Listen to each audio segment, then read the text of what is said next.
ناظرین کرام السلام علیکم۔ آج ایم ٹی کے اسٹوڈیوز میں جو ہستی تشریف لائی ہے، بہت زمانوں کی بات ہے، ہمارے لڑکپن سے ان فوان شباب کی طرف جاتے ہوئے راستے میں، یا بچپن سے لڑکپن کی طرف، مجھے یاد نہیں، ایک شعر ہم سب بہن بھائیوں کے سامنے آیا اور ہم اسے بہت دن تک گنگناتے پھرے اور اس سے لطف اٹھاتے پھرے۔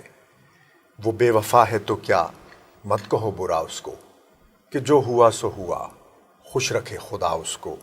وہ سادہ خو تھا زمانے کے خم سمجھتا کیا، ہوا کے ساتھ چلا لے اڑی ہوا اس کو۔ پھر جب ہم آگے بڑھے تلاش میں، تو کبھی اخبار میں، کبھی کسی رسالے میں جستہ جستہ ایسا کلام دیکھنے کو ملا کہ بے اختیار واہ، اور اس کے بعد واہ کے ساتھ ایک مسرت سے دل لبریز ہونے کی جو صورتحال پیدا ہوئی کہ راستے ختم کہاں ہوتے ہیں، گھر سے آگے کہیں جاتے ہوں گے، دیا سا دل کے خرابے میں جل رہا ہے میاں، دیے کے گرد کوئی عکس چل رہا ہے میاں۔ اس طرح کے اور بے شمار شعر، بلکہ جب یہ شعر ہمارے سامنے پہنچا تو مجھے یاد ہے کہ اس سے بہت ہی ایک نہ صرف کیفیت پیدا ہوئی، بلکہ یہ پتہ چلا کہ غزل جو ہے اپنی پوری طاقت اور رانائی کے ساتھ کھڑی ہے۔ شعر تھا کہ رمے فرات یہ رواں ہے میان دیدہ و دل، نہ دامنوں کو خبر ہے نہ آستینوں کو۔ ہم نے کہا سبحان اللہ، اتنی گہرائی اور سنجیدگی کے دو مصرے، اور ایسے لطف اور اطمینان سے کھڑے ہوئے، لیکن درمیان ایک ان کے قلزم بہہ رہا تھا، قلزم سخن اور شخصیت کی پوری رانائی اور تنازی۔ علامہ رشید ترابی کے نام سے کون واقف نہیں؟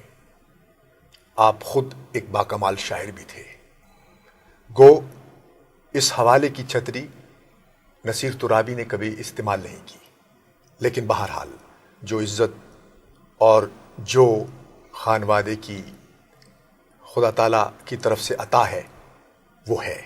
نصیر ترابی ہمارے ساتھ تشریف فرما ہے، میں ان کو اسٹوڈیوز میں خوش آمدید کہتا ہوں۔ بہت شکریہ آپ کا۔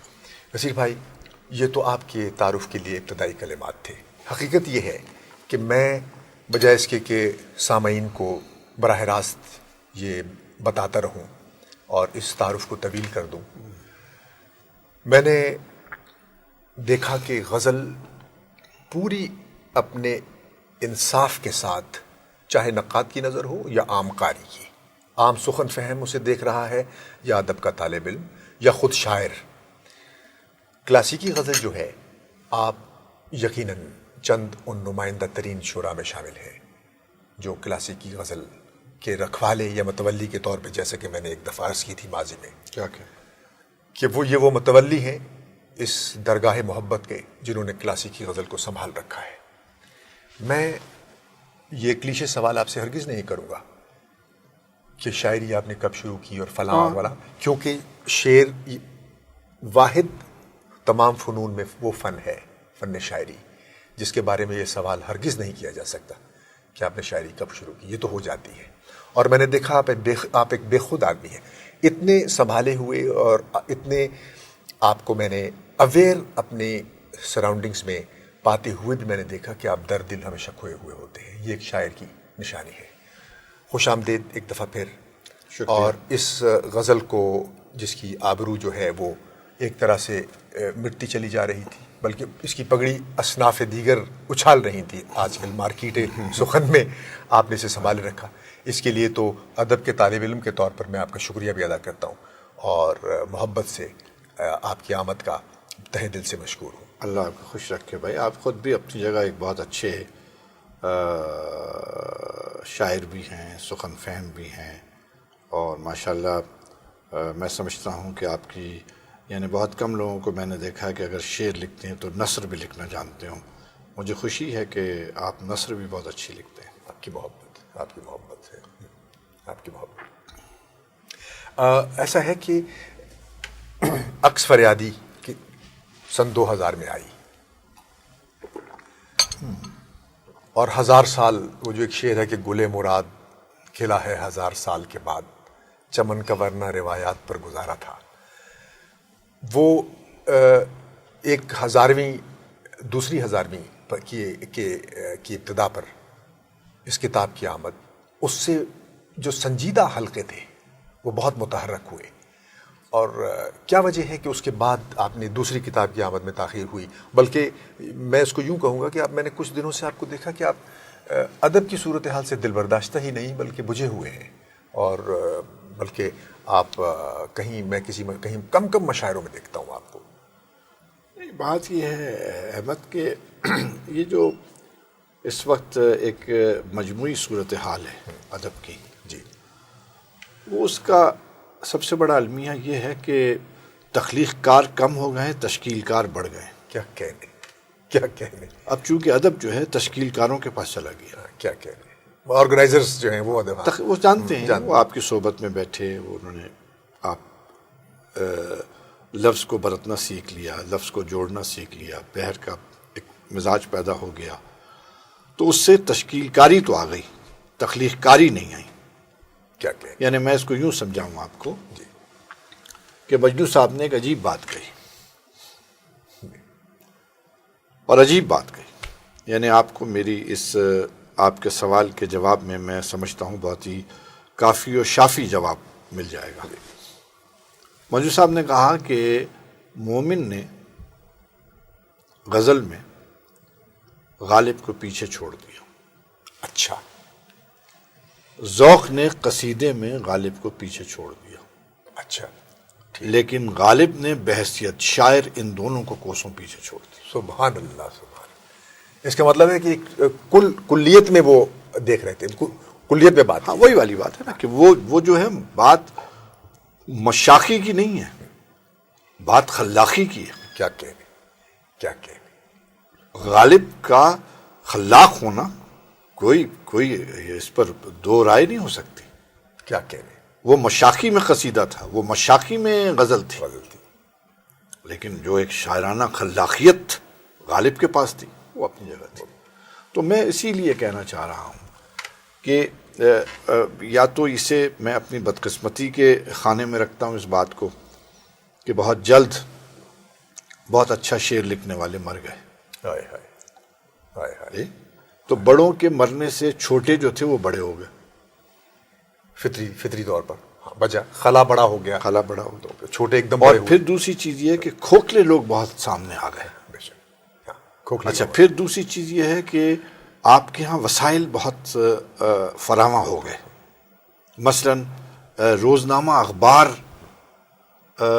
نے ادبی رسائل کی جگہ لے لی، یعنی اس کا ہفتہ واری ایک ادبی ایڈیشن آنے لگا، بالکل ٹھیک، یعنی جبکہ اس اخبار کے ذریعے تو نئے لکھنے والوں کو متعارف ہونے والی تخلیقات کو شائع ہونا چاہیے تھا، بالکل ٹھیک، نہ کہ یہ لوگ جو ریکگنائزڈ ہیں آلریڈی ان کو آپ چھاپیں۔ بے شک، بالکل ٹھیک، اسی لیے آپ نے دیکھا ہوگا کہ میں نے کبھی کسی روزنامے کی ادبی صفحے میں، انہوں نے بہت مانگا، میں نے نہیں دیا، میں نے کہا ادبی رسائل ہیں ہمارے لیے، کیا آپ تو نئے بچے کو چھاپیے، کیا کہنے، نیو کمر کی جگہ ہے یہ، کیا کہنے، تو اب جگہ بدل گئی۔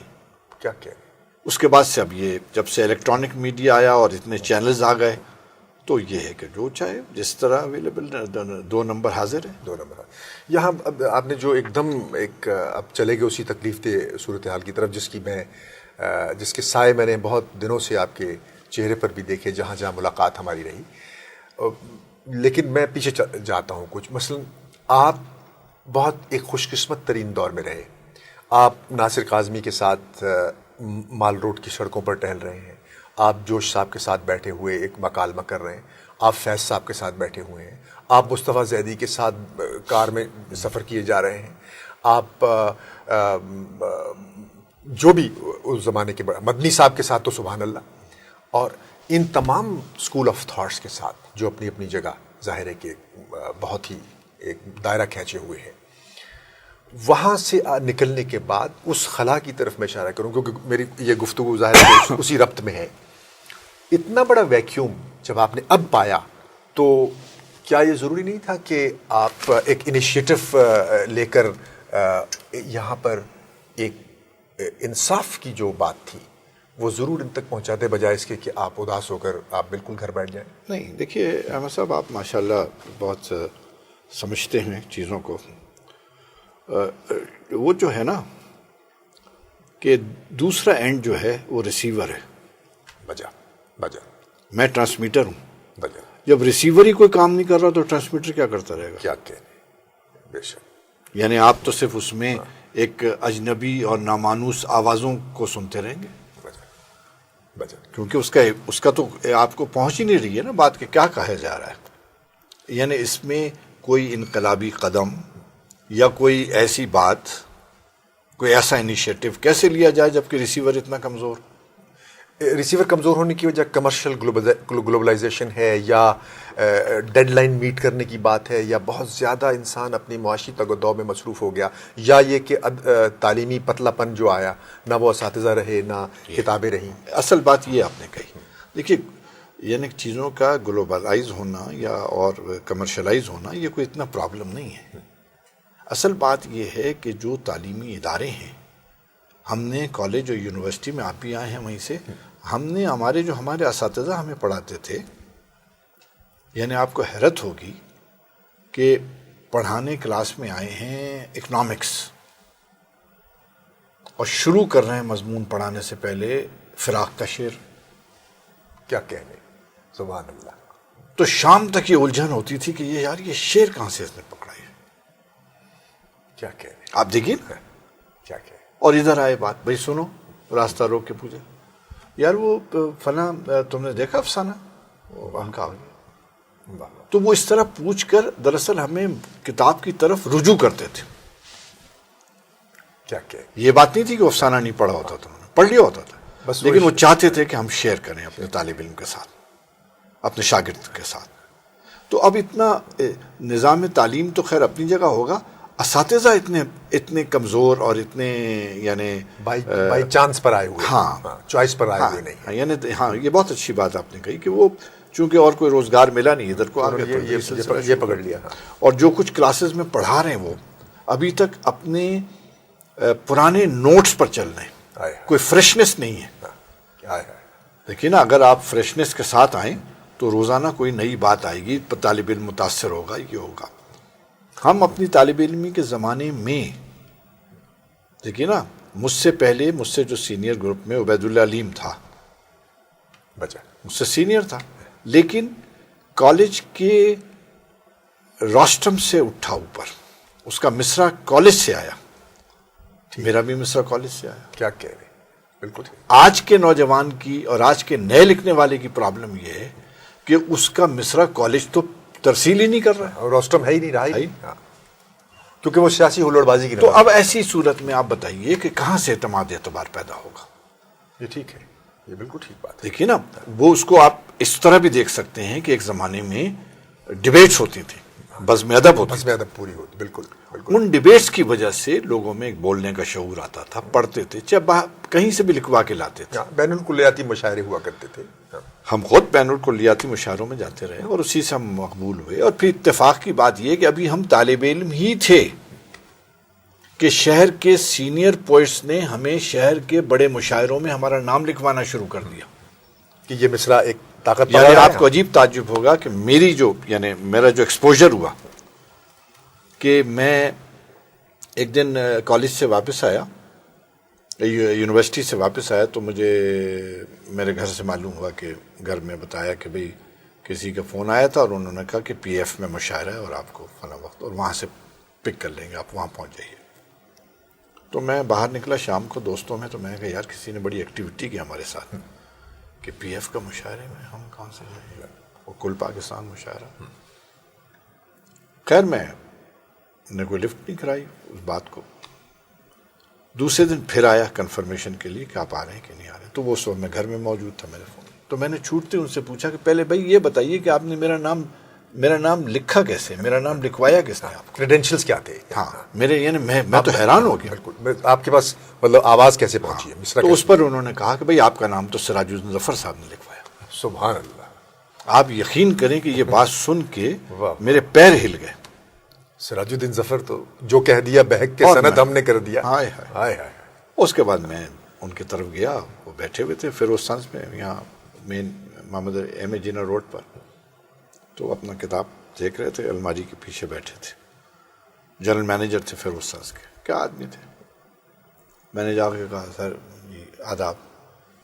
تو انہوں نے بہت 1 منٹ دیکھ کے پاز لیا بڑا دیر تک کہ یہ آداب کس نے کیا. مجھ سے سمجھے کہ شاید کتاب لینا ہے. انہوں نے کہا ان سے بات کیجیے. میں کہا نہیں سر میں آپ کے پاس آئیے. میں نے کہا جی مجھے فلاں کہتے ہیں. ارے آؤ آؤ آؤ بھائی کمال ہے. اور یوں کر کے ایک پرچہ ڈھونڈ کے میرا شعر سنایا. ارے کل نے پرسوں رات تم ریڈیو پر یونیورسٹی میگزین کے مشاعرے میں یہ شعر پڑھ رہے تھے تو میں نے یہ لکھا. کیا کہہ رہے. اب دیکھیے وہ ریڈیو کا مشاعرہ بھی سن رہے ہیں سراج الدین ظفر اسٹوڈنٹس کا. ہاں وہ بزم تو طلبہ. اب میرے کہنے کا مطلب یہ ہے کہ اب ایسی صورت ہی حال نہیں ہے. ہائے ہائے.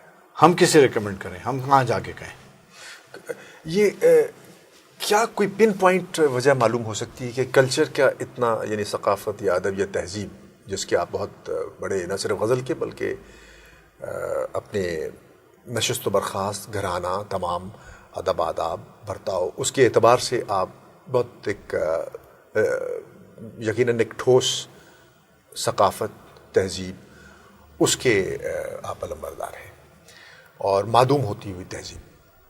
تو کیا وجہ ہے کہ یہ تہذیب جو اب ہاتھ سے یوں بالکل بکھرتی جا رہی ہے خاک کی طرح ہوا میں، کوئی ایسا اشارہ آپ کر سکتے ہیں کہ بالخصوص اس کی 1 آدھ 2 3 کیا وجوہات ہو سکتی ہیں کہ ایک دم آدمی انسان اتنا بالکل پتلا ہو جائے کہ ٹھوس علم کی طرف، ٹھوس مکالمے کی طرف، ٹھوس ڈائلاگ کی طرف، ٹھوس شعر کی طرف، افسانہ ناول اس کی طرف نہ جا پائے، جانے کا اس کا جی نہ چاہتا ہوں.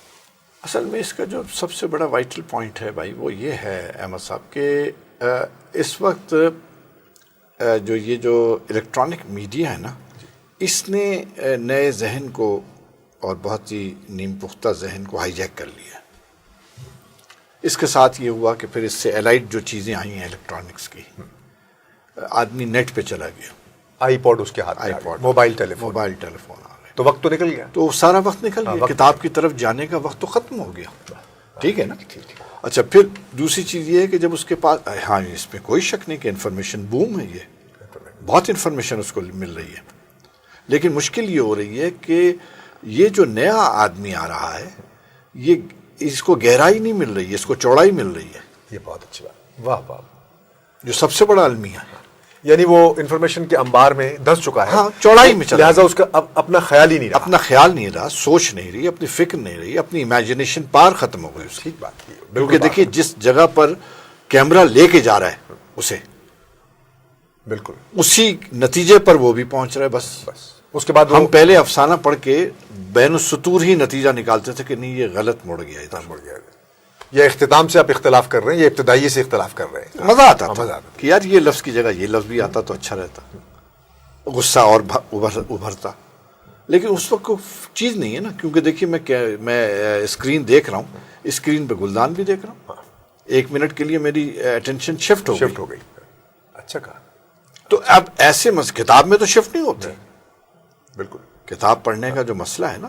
پھر دوسری چیز یہ ہے کہ دیکھیے کتاب پڑھنے سے آدمی میں جو سب سے بڑا ایک یعنی میں سمجھتا ہوں ایک گن یا ایک گر آتا ہے، وہ گفتگو کرنے پر مائل ہو جاتا ہے.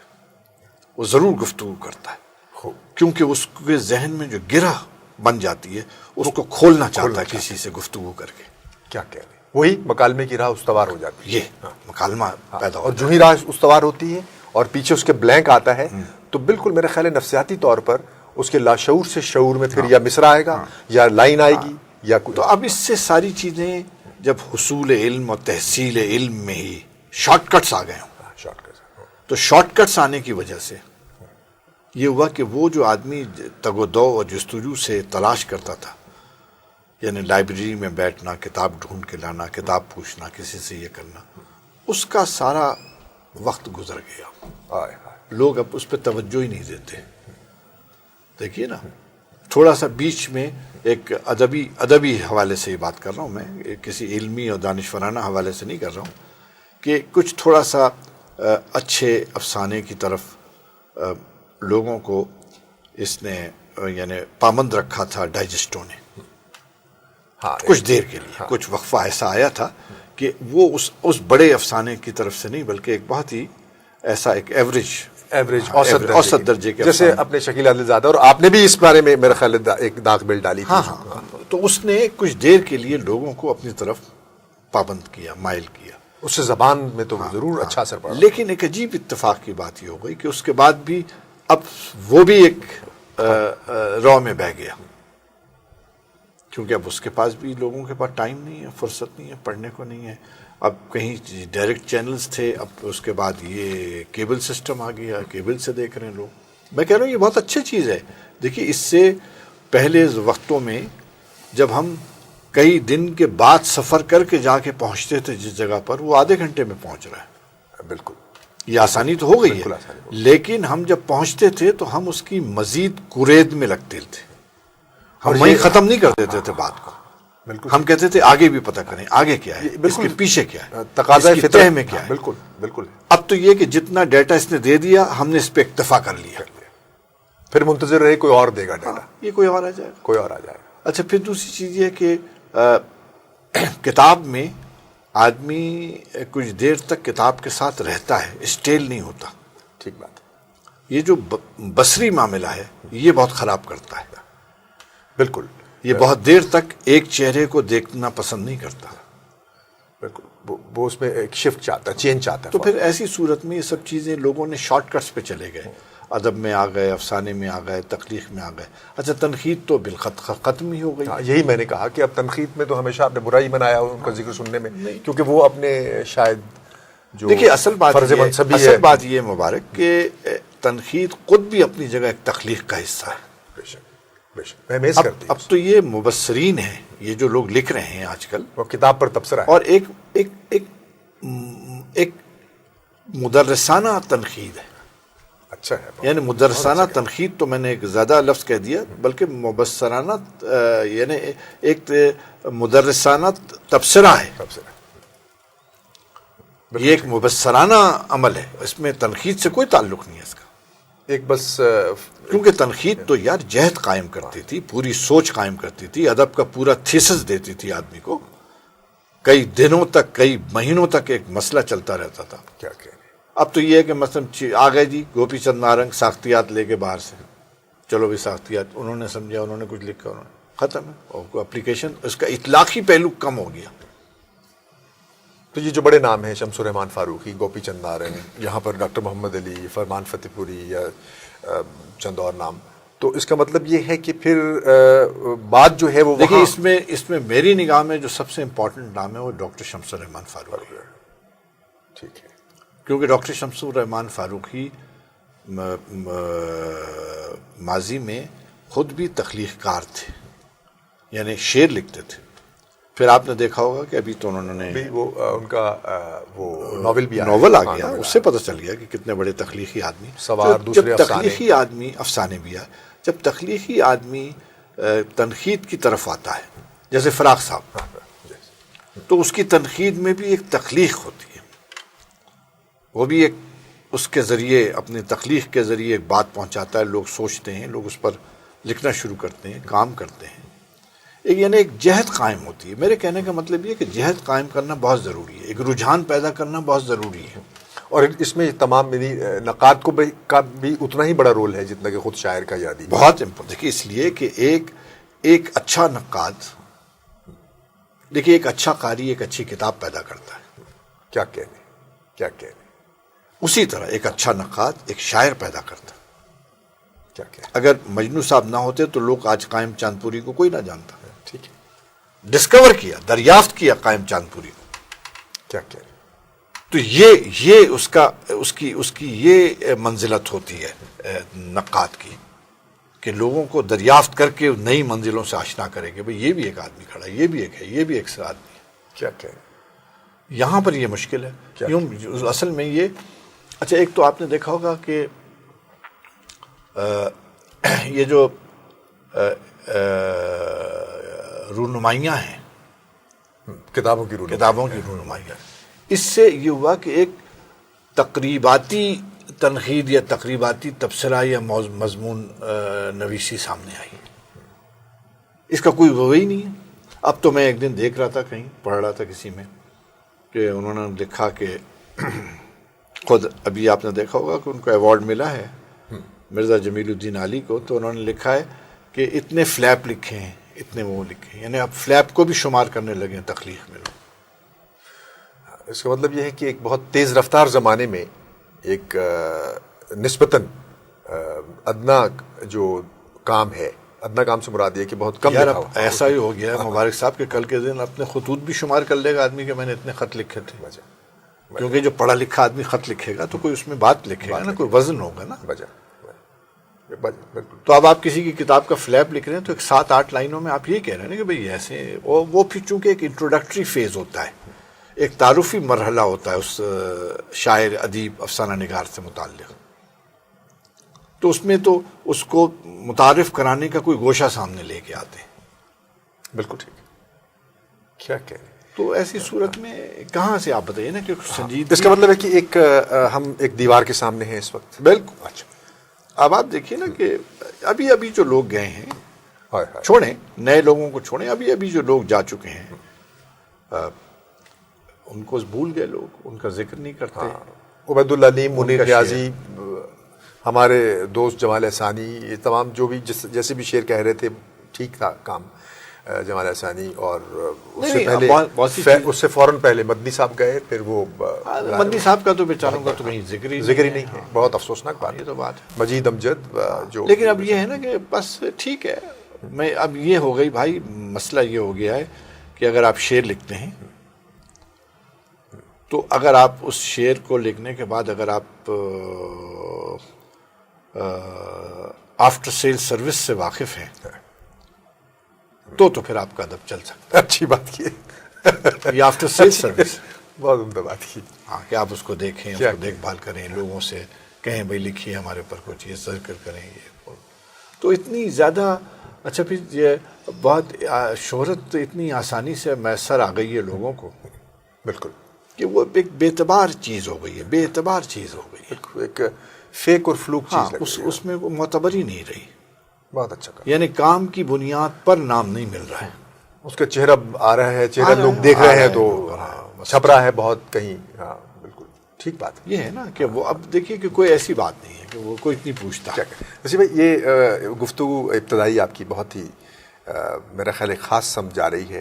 ہم اس کی اب مختلف جو دائرے ہیں آپ کی شخصیت کے طاقتور ترین دائرے ہیں، ہم اس طرف جائیں گے، لیکن میرا خیال ہے کہ ہم اپنے ناظرین کو آپ کی چند بہترین اور وہ ہمیشہ تازہ رہنے نہیں وہ ہم سنائیں گے، ابھی سنائیں گے، آپ باتیں کیجیے کچھ۔ اچھا ہم چاہتے ہیں کہ اصل میں دیکھیے شعر تو پہنچ جاتا ہے لوگوں تک کسی نہ کسی حوالے سے، وہ جو ہمارا مافی الضمیر ہے وہ نہیں پہنچ پا رہا ہے، کیا کہہ رہے ہیں، اور بات بھی نہیں کھل رہی ہے لوگوں پر۔ کیا کہہ رہے ہیں؟ چونکہ جو ایم ٹی اے کا ناظر ہے یہ قرۂ ارض پر اس کے ایک مختلف جہات میں ہے، تو کتاب کی ترسیل بھی تو ایک بڑا مشکل عمل ہو گیا ہے، صحیح ہے، مہنگا عمل ہے، اس کو میں سمجھ گیا، اتنے روپے لگتے ہیں اس میں سمجھتا ہوں اس کو، اس خاطر ہم نے کہا کہ بیچ بیچ میں آپ نہیں وہ میں سناؤں گا، وہ میں جم کے سناؤں گا۔ تو پھر اس کا مطلب ہے کہ پورے تناظر میں آپ نے جو ادب کے مستقبل کا نقشہ کھینچا، یہ بہت ہی ایک افسوسناک صورتحال ہے، اور بہت اس میں کوئی کہیں کرن ہے روشنی کی؟ نہیں دیکھیے میں بتاؤں نا آپ کو، میں نے تو آپ کو بتا دیا نا کہ آپ جو ریسیونگ سیٹس ہیں ان کی درستی کی کوئی بات کریں پہلے۔ ٹھیک، مخلوق جو اس کا مطلب ہے پیدا ہو رہی ہے وہ سخن سے ناشنا سماعت ہے، سماعت، اس لیے کہ جہاں یہ جائے گی، جب جائیں گے نا، پہلے جب ہم گھر میں بیدار ہوئے، جب ہماری آنکھ کھلی تو ہم نے دیکھا کہ وہ کچھ زنانہ رسالے آتے تھے، ہماری ماں پڑھتی رہتی تھی، ہم اس میں دیکھ لیتے تھے کوئی ایسے ویسے سمجھ میں آتا تھا۔ پھر ہم نے دیکھے کہ غلاف کے اوپر ایک شعر لکھا ہوا ہے، پھر ہمارے گھر میں جب دسترخوان بچھا تو ہم نے دیکھا اس پہ کوئی مصرے لکھے ہوئے، بالکل تو یہاں سے ہم نے سوچنا شروع کیا کہ یار یہ بڑی یہ چیزیں ہمارے باپ کو خوش کرتی ہیں، یہ چیزیں ہماری ماں کو خوش کرتی ہیں۔ پہلے بچہ تو ان چیزوں کو اپناتا ہے نا جس سے دیکھتا ہے کہ ماں باپ کن چیزوں سے خوش ہو رہے ہیں۔ واہ کتنا اچھا کہا آپ نے، بہت اچھا کہا۔ یہاں سے ٹیک آف ہوتا ہے، بالکل ایسے ہی بالکل ہے نا۔ اچھا پھر یہ کہ گفتگو کر رہے ہیں اور بات لمبی کرنے سے پہلے کھٹ سے شعر پہ ختم کر دیا۔ واہ واہ، مہمان آیا، خاتون بیٹھی ہیں ہماری ماں کے پاس پڑوسن، انہوں نے زور کی بات کی، انہوں نے کھٹ سے مصرع پڑھ دیا، واہ واہ، تاکہ بات کو اپنا وائنڈ اپ کرنے کے لیے۔ کیا کہہ رہے ہیں۔ مجھے آپ نے اتنی اچھی بات کی، مجھے یاد آیا کہ میرے ابا اور میرے خالو جو تھے، ان میں کسی بات پر ابا خفا ہو گئے. ابا بہت ایک سنجیدہ انسان تھے، تو ان کی میز پر ہمارے خالو آئے اور وہ شعر لکھا اور چلے گئے. تو جب ابا اپنے وقت پر آئے اور میز پہ دیکھا تو شعر لکھا ہوا تھا، تو مسکرا دیے کہ وہ لکھا تھا، کس کا شعر تھا مجھے یاد رہ گیا یوں کہ ابا مسکرائے، اور وہ ظاہر ہے کہ پھر خفگی وہ محبت میں ڈھل گئی کہ شکوہ کیا تھا ازرہ الفت، طنز سمجھ کر روٹھے ہو، ہم بھی ہیں نادم اپنی خطا پر، آؤ تم بھی جانے دو. آئے میر کا شعر ہے. میر کیا کہنے، ہم بھی ہیں نادم، جانے دو جانے دو، افسانے دو. افسانے دو. تو میرے کہنے کا مطلب یہ ہے کہ آپ سمجھ گئے نا کہ بنیادی طور پر یعنی پہلا پتھر کہاں رکھا جاتا ہے، کیا کہنے، وہ جگہ جو ہے کہ اس طرح. اچھا پھر یہ کہ اختلافات کو رفع کرنے کے لیے بنیادی طور پر مصرعے اور شعر کا سہارا لیتے تھے. کچھ نہیں لکھتے تھے، کسی کو خط نہیں لکھتے تھے، کہتے تھے جی وہ روٹ گئے ہیں تو شعر وہ تھوڑا انہوں نے کہ 2 مصرے لکھے اور پوسٹ کر دیا. جیسے خط ملا وہ پیدل لوٹ کے چلے گئے گھر. کیا کہ انہوں نے کہا یار میں غلط فہمی میں مبتلا تھا، معاف کر دو. کیا کہ بڑی سے بڑی تقریر کو بھی شعر کیسا سہارا دے جاتا ہے. اب آپ دیکھیے نا ابوالکلام آزاد جیسا آدمی، یعنی اپنی تحریروں میں اس کیسے لگتا تھا کہ یہ شعر اسی جگہ کے لیے لکھا گیا. تو اس میں آپ کو یعنی یہ دیکھیے کتنی عجیب بات ہے. جوش ملی آبادی زندگی بھر غزل کے خلاف رہے. بے شک. یادوں کی برات میں اپنی ہر بات کے ساتھ شعر کا غزل کا شعر کیا یعنی آپ اس سے غزل کی طاقت کا بھی اندازہ لگائیے کیا کہنے کہ اپنی بات کو میں نے اپنی بات کی توثیق و تصدیق کے لیے جو شعر وہ انہوں نے وہاں رکھا وہ غزل کا رکھا. تو میں یہ کہہ رہا تھا آپ سے کہ یہ گھر سے صورتحال شروع ہوتی تھی. پھر اس کے بعد ذرا سا اوپر اسکول میں گئے تو انہوں نے بیت بازی میں ڈال دیا بچے کو. بالکل. تو بڑے شعر یاد کر کے درجنوں یاد کرنے پڑے اسے فوراً شعر. اور پھر اس میں ایک ٹیکنیک سمجھ میں آئی کہ سے پہ ختم ہونا چاہیے، فلاں پہ ختم ہونا چاہیے. پچھلی دفعہ دیکھا تھا سالہ رے پہ نہیں بول سکا تھا. تو یہ ایک عجیب ٹیکنیک آتی جاتی تھی. پھر اس کے بعد کالج میں آئے تو بھی ہوا. اچھا پھر یہ ہوتا تھا کہ آدمی وہ اس زمانے میں چونکہ دوسروں کو بھی دیکھتا تھا، گھر میں آنے جانے والے لوگوں کو بھی دیکھتا تھا کہ اس زمانے میں آپس میں مزاح پیدا کرنے کے لیے پیروڈی بہت کیا کرتے تھے لوگ. بالکل بالکل. پیروڈی بہت پیروڈی. تو وہ اس پیروڈی سے ہم بھی کالج میں داخل ہوئے، اپنے دوستوں کے خلاف ادھر ادھر غالب کے اقبال کے مصروں کو توڑ موڑ کے ان کے نام ڈال کے کچھ کر کے. تو اس سے طبیعت تھوڑی رواں ہونے لگی. پہلے ایسے لہن کا شعور پیدا ہوا مصرے کی. پھر اس کے بعد آدمی آ گیا، جب ایک دفعہ کسی نے داد دے دی، واہ کہہ دیا، سب کچھ ہو گیا، تب سنبھل گئے کہ نہیں اب سیدھا کام کرنا پڑے گا، پڑھنا پڑے گا، دیکھنا پڑے گا، ڈھونڈنا پڑے گا. کیا کہہ رہے ہیں. تو اس طرح. اچھا پھر دوسری چیز یہ کہ دیکھیے اصل چیز جو ہے 3 مرحلے ہیں نا. ایک تو یہ ہے کہ آدمی تعلیم یافتہ ہو، ٹھیک، اور تعلیم یافتہ کے ساتھ ساتھ ہی دوسری جو منزل ہے وہ تربیت یافتہ ہو. ٹھیک، بہت عمدہ. تعلیم اور تربیت 2 علیحدہ علیحدہ صورتحال ہے نا. تربیت یافتہ اور تعلیم یافتہ ہو جائے اور ایک آنچ کی کسر رہ جائے گی اگر صحبت یافتہ نہ ہو. سبحان اللہ. ٹھیک. واہ واہ واہ. بالکل یہ تو اولیاء کی یہی بات ہے. واہ واہ. بس یہ مرحلے ہیں کہ آپ تعلیم یافتہ بھی ہیں، تربیت یافتہ بھی ہیں، صحبت یافتہ بھی ہیں. ابھی جیسے آپ نے کہا نا، میرے حوالے سے بھی آپ بتا رہے تھے، اور مجھے یہ میرے لیے بڑا اعزاز ہے کہ میں بہت اپنی کم عمری میں اتنے بڑے بڑے نامی گرامی قدامت. نہیں، اور سب سے پہلی چیز تو یوں میرے لیے بڑائی پیدا ہوئی سب سے پہلے، یعنی میری آنکھ بڑی ہوئی کہ میرے والد مرحوم نے مجھے، میں 14-15 سال کا تھا، تو مجھے میر انیس پڑھنے کے لیے تحت اللفظ مرثیہ خوانی کے لیے مجھے زید بخاری کے پاس بھیجا. واہ. تو زید بی کہتے تھے وہ اپنے آپ کو، زید بی کے پاس بھیج دیا. ظاہر ہے کہ ریڈیو کے آدمی تھے، صداکار تھے، آواز کے بہت اچھے تھے. تو میں چلا گیا. میرے والد نے فون کر دیا تھا، تو خیر انہوں نے مجھے بٹھا کے سمجھایا بڑی دیر تک اور بتایا کہ بھائی تمہارے والد نے تو خود مجھے لگایا اس کام سے اور پھر مجھے میرے پاس تمہیں بھیج دیا. تو میں نے کہا پتہ نہیں کیا. تو ان کے پاس بیٹھ کر پڑھنے سے کچھ یہ پتہ چلا, اور وہ ایک ڈرامائی انداز میں چیزوں کو پڑھاتے تھے. یعنی ان کی شخصیت میں ایک اتنا بڑا ڈرامہ تھا کہ اس کی وجہ سے آدمی متاثر ہو جاتا تھا. تو آواز کے زیر و بم, آواز کے چڑھاؤ سے اور ہاتھ کی حرکات و سکنات سے ایسے مصرے کو پڑھتے تھے, اور وہ نقشہ کھینچنا. ہاں, اور اس میں جو مصرے کے تیور تھے وہ اپنی آواز میں ڈالتے تھے. اداسی ہے تو اداسی ڈالتے تھے, اگر جلال ہے تو جلال, جمال ہے تو جمال. تو یہاں سے بات چل پڑی. آپ کی آواز میں بڑی کھرچ ہے, بہت ہی, جو اس کی ایک ایسی آواز ہے جیسے میں نے بہت مرتبہ وہاں دیکھا.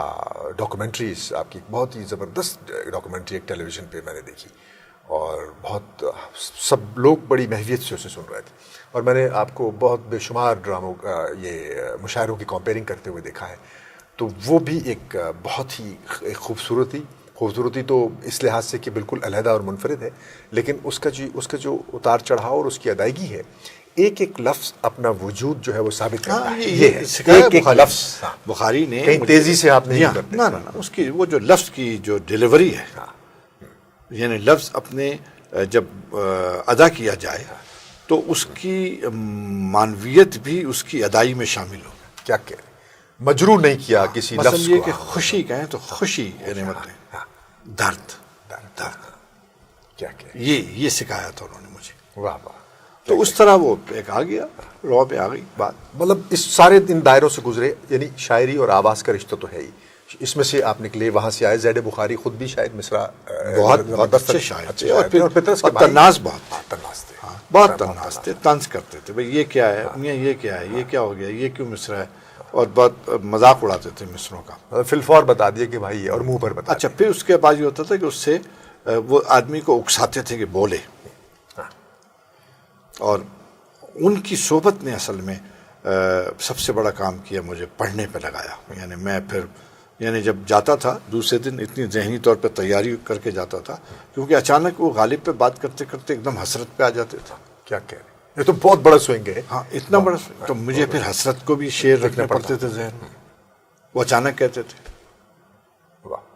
تو ایسی صورت حال سے گزرنے کے ساتھ ساتھ پھر گھر کا چونکہ ماحول بھی تھا, تو چیزیں جو تھیں ابتدائی طور پر وہ خود بخود پلند بن گئیں. بہت عمدہ. اب اس پر عمارت کھڑی کرنے کی جو ذمہ داری مجھ پر عائد ہوئی, تو میں پھر اس زمانے میں, ابتدائی زمانے میں کچھ نظمیں بھی کہتا تھا. ہاں, لیکن یہ ہوا کہ جب میری اور عجیب اتفاق کی بات یہ ہے کہ مجھے عزیز حامد مدنی نے مجھے ناصر کاظمی سے ملایا تھا. میں مدنی صاحب سے ملنے گیا ریڈیو, تو وہاں ناصر کاظمی بیٹھے ہوئے, یہیں کراچی میں. جی ہاں, اس زمانے میں کمرشل سروس ایک الگ تھی, اس میں بیٹھتے تھے ہمارے مدنی صاحب. تو ناصر کاظمی بیٹھے تھے, نام سن رکھا تھا, شکل سے واقف نہیں تھا میں, لیکن جیسے انہوں نے کہا بھائی یہ ملو, بھائی یہ ملو, ناصر کاظمی صاحب آئے ہیں لاہور سے. میں بہت جو بھی آتا سے, کیونکہ ناصر کو پڑھ چکا تھا اور یونیورسٹی سے گیا تھا. تو انہوں نے عجیب طرح سے گفتگو کا آغاز کیا. ناصر کاظمی, مدنی صاحب نے تعارفاً مجھے کہا کہ یہ بچہ ذہین ہے, بہت اچھا مطالعہ ہے اس کا, اور یہ ہے, اور خود بھی شعر کہتا ہے, اور یہ وہ جو احتیاط کے ساتھ کہہ سکتے تھے ساری باتیں کہی. تو میں نے انہوں نے مجھ سے شعر سنے, شعر سنتے رہے. اور اس کے بعد جب میں اٹھا جانے کے لیے تو مدنی صاحب نے مجھ سے پوچھا کہ تم کیسے آئے. میں کہا جی گھر سے گاڑی لے گیا تھا. تو میں کہا جی ہاں, تو پھر چلو ہم بھی چلے. اٹھ گئے, ناصر بھی آ گئے ساتھ. ایک کافی ہاؤس آئے, وہاں بیٹھے کچھ دیر. پھر اس کے بعد انہوں نے کہا اچھا بھائی یہ ان کو بھی چھوڑنا ہے وہاں, چلو. تو ناصر کاظمی کسٹمز کے مشاعرے کے لیے آئے تھے, تو کسی کے یہاں ٹھہرے تھے, ان کے یہاں چھوڑنے چلے گئے.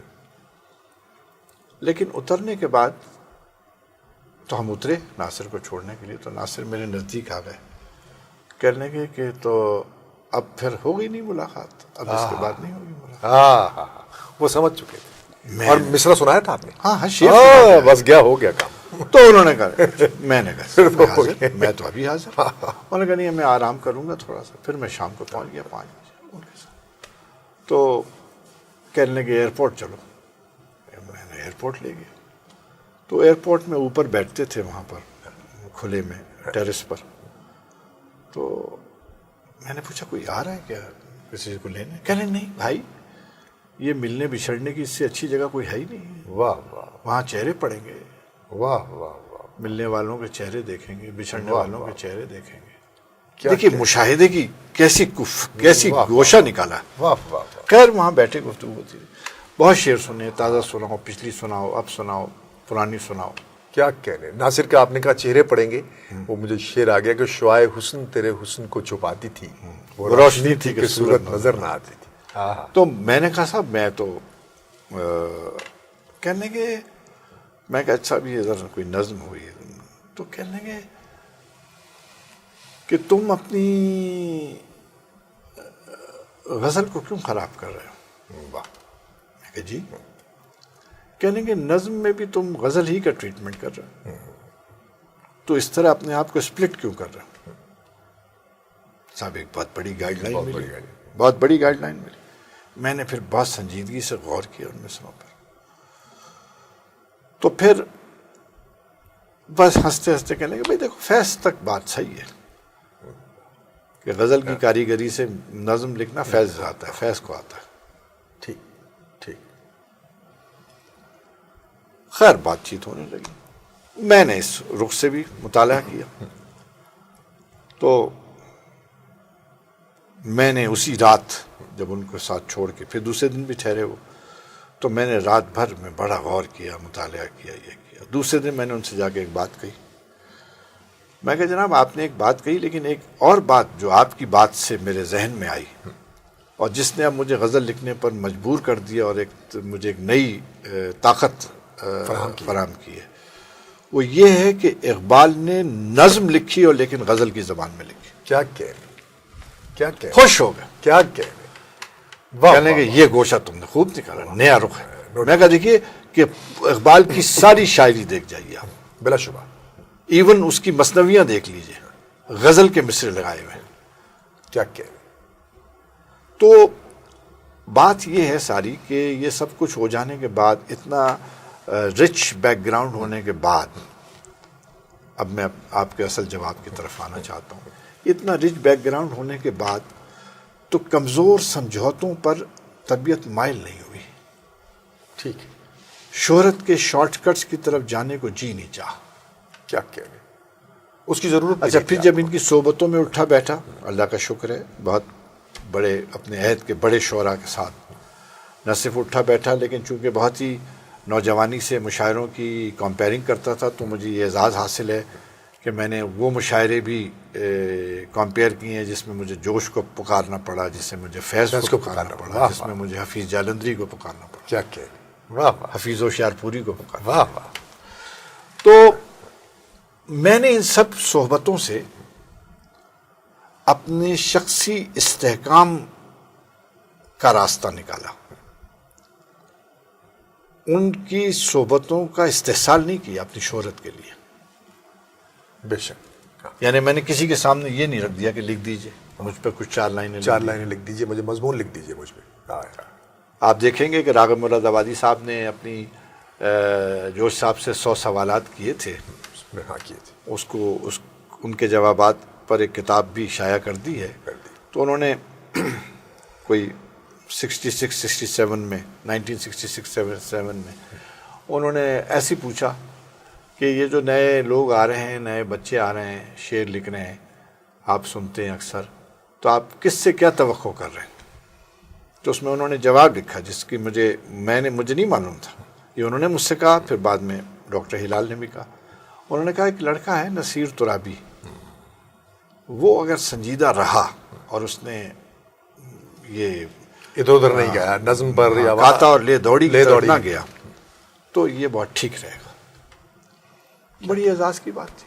کیا کتاب آپ نے 50 سال کی عمر میں اپنی ہاں، شاعری کی؟ اس کی وجہ یہ ہے نا کہ میں بہت اس معاملے میں بڑا قصائی ہوں مبارک صاحب. میں نے دیکھا، یعنی میں اپنے مصروں سے بہت جلد راضی نہیں ہوتا.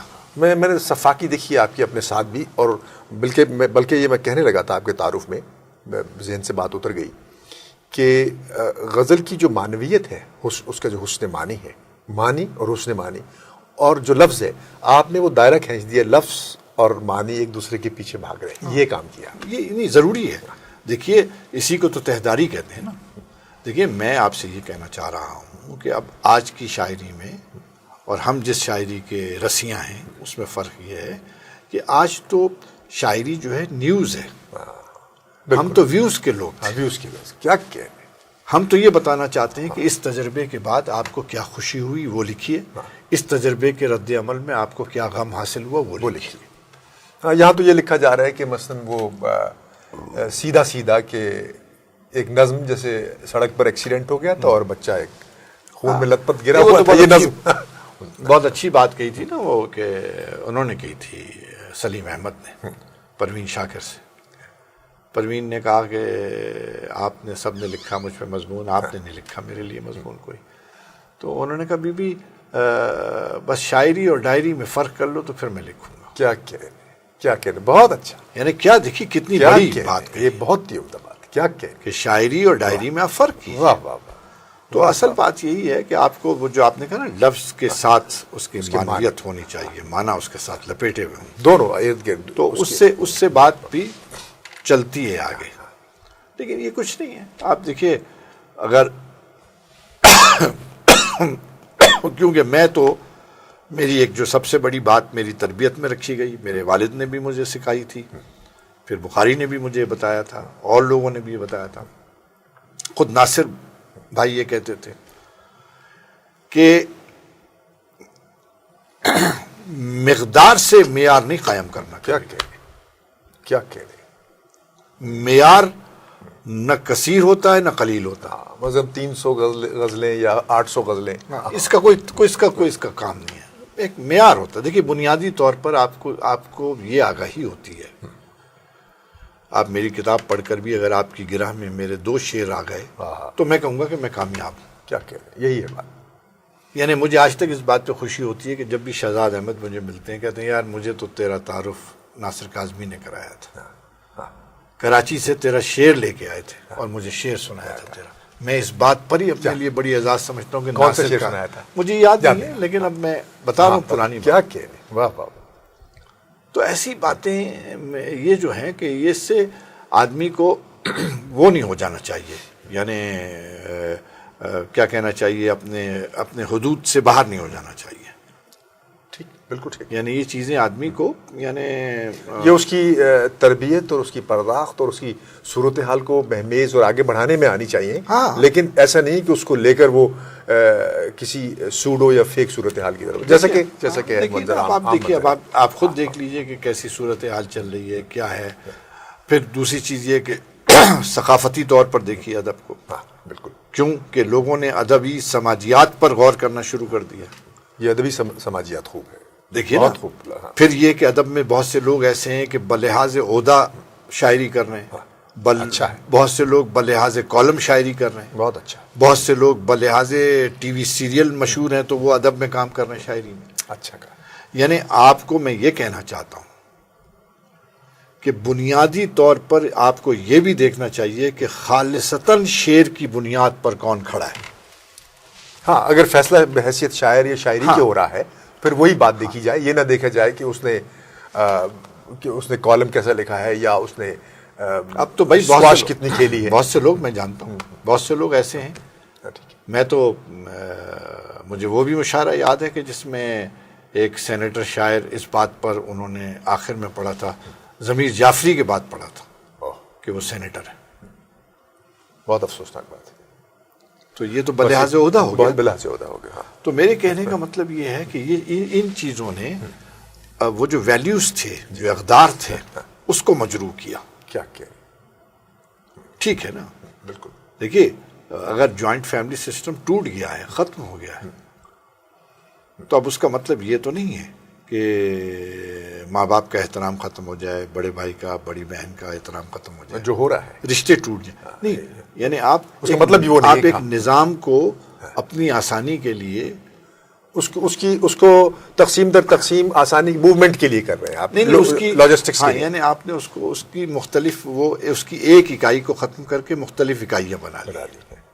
لیکن اس کا مطلب یہ نہیں کہ آپ احترام بنیادی رشتوں کو آپ منقطع کرتے ہیں. یہ ہم یہ کہنا چاہتے ہیں کہ اپڈیٹ رہنے کے لیے آج کل کے حالات کے ساتھ بھی اگر گزارا ہو رہا ہے، نئی زندگی، نئے وسائل، نئے مسائل میں، بہت عمدہ بات کر رہے ہیں. تو اس کا مطلب اس کا مطلب یہ نہیں ہے کہ آپ ادب کی وہ جو خالصتاً ادب کی جو صورت ہے، نوعیت ہے، آپ اس سے منحرف ہو جائیں. ٹھیک بات. اس لیے کہ دیکھیے بات دراصل یہ ہے کہ آپ کیا کہتے ہیں. میں تو وہ آدمی ہوں کہ جو پرانے اوزار سے نئی چیز بناتا ہوں. کیا کہنے، واہ واہ. آپ کیا کہتے ہیں؟ مجھے کلاسیکل غزل کہتا ہوں. کیا میں تو پرانے اوزار سے نئی چیز بناتا ہوں. آپ کو میں مثال دوں، 1905 سے 1925 تک اگر اقبال غزل کے کلاسیکل استعاروں میں نئی بات یا نئی فکر نہ دیتا تو ہم سب کے سب داغ کے چنگل میں رہتے. کیا کہنے، واہ واہ واہ واہ واہ. یہ میں اپنے سیلف ڈیفنس میں آپ کو یہ مثال دوں. ٹھیک ہے، ایگریڈ. سارے پرانے اوزار استعمال کیے اس نے، ایگریڈ. اقبال نے، اور فکر اتنی جدید اور اتنی نئی دی. ایگریڈ. دیکھیے لفظ کے نئے ہونے سے، بیان کے نئے ہونے سے، یا قواعد اور ضوابط کو توڑ کر مصرع لکھنے سے تجربہ نہیں ہوتا. تجربہ فکر کا ہوتا جو مشاہدے میں آتی ہے. بالکل بالکل بالکل. بالکل جو آپ نے جو ایئرپورٹ پہ جانے کی جو بات کی، بڑی سٹل بات ہے. دیکھیے نا، بڑی سٹل بات ہے. تو میری عرض یہ ہے مبارک صاحب کہ اوور آل جو سچویشن ہے وہ ایسا ہی ہے. بس ہم تو اس کا مطلب ہے کہ ہم ایک بلیک ہول کی طرف جا رہے ہیں. بالکل. تو ہاں، اس میں کوئی ابھی جب ہم انٹرویو کے لیے یہاں آ رہے تھے تو آپ نے بیٹھتے سے ہی وہ اس کلچر اور تہذیب کی ایک بات کہی، ایک پردے کی بات کر رہے تھے آپ. ہاں، یعنی مطلب یہ کمال. اب آپ دیکھیے کہ وہ میں رند کا ایک شعر تھا، ویسے ہی میں دیکھ رہا تھا. سر سے کھلی نہ بیٹھی ہوں ہم سائے والیاں. واہ واہ. سر سے کھلی نہ بیٹھی ہوں ہم سائے والیاں، کوٹھے پہ تم چڑھا کرو صاحب پکار کے. سبحان اللہ سبحان. اب دیکھیے کیسا کلچر آ گیا. میرا بچپن آ گیا، آپ کا بچپن آ گیا. بالکل. جب آتے تھے خود گھر والے گھر میں، جب آتے تھے اپنے گھر میں، آنگن میں داخل ہوتے یہ سمجھتے تھے کہ کہیں ایسا نہ ہو کہ کوئی پڑوسن بیٹھی ہو تو وہ کھانسنا شروع کر دیتے تھے. بالکل. ایک آرٹیفیشل کھانسی، ہاں، کہ بھائی تم پردہ کر لو، پر جس ہے سر پہ یعنی وہ پیدا کرتے تھے آواز جس سے پتہ چلے کہ مردانے میں آ گیا. واہ واہ. یہ کتنی ایک لطیف اور باریک بات ہے. بلکہ اس کے تو ڈانڈے وہاں حدیث کے قدموں میں جا کے گرتے. بالکل.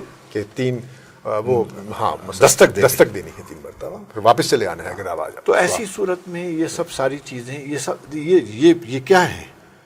یعنی یہی تو اصل مواد ہے نا غزل کا.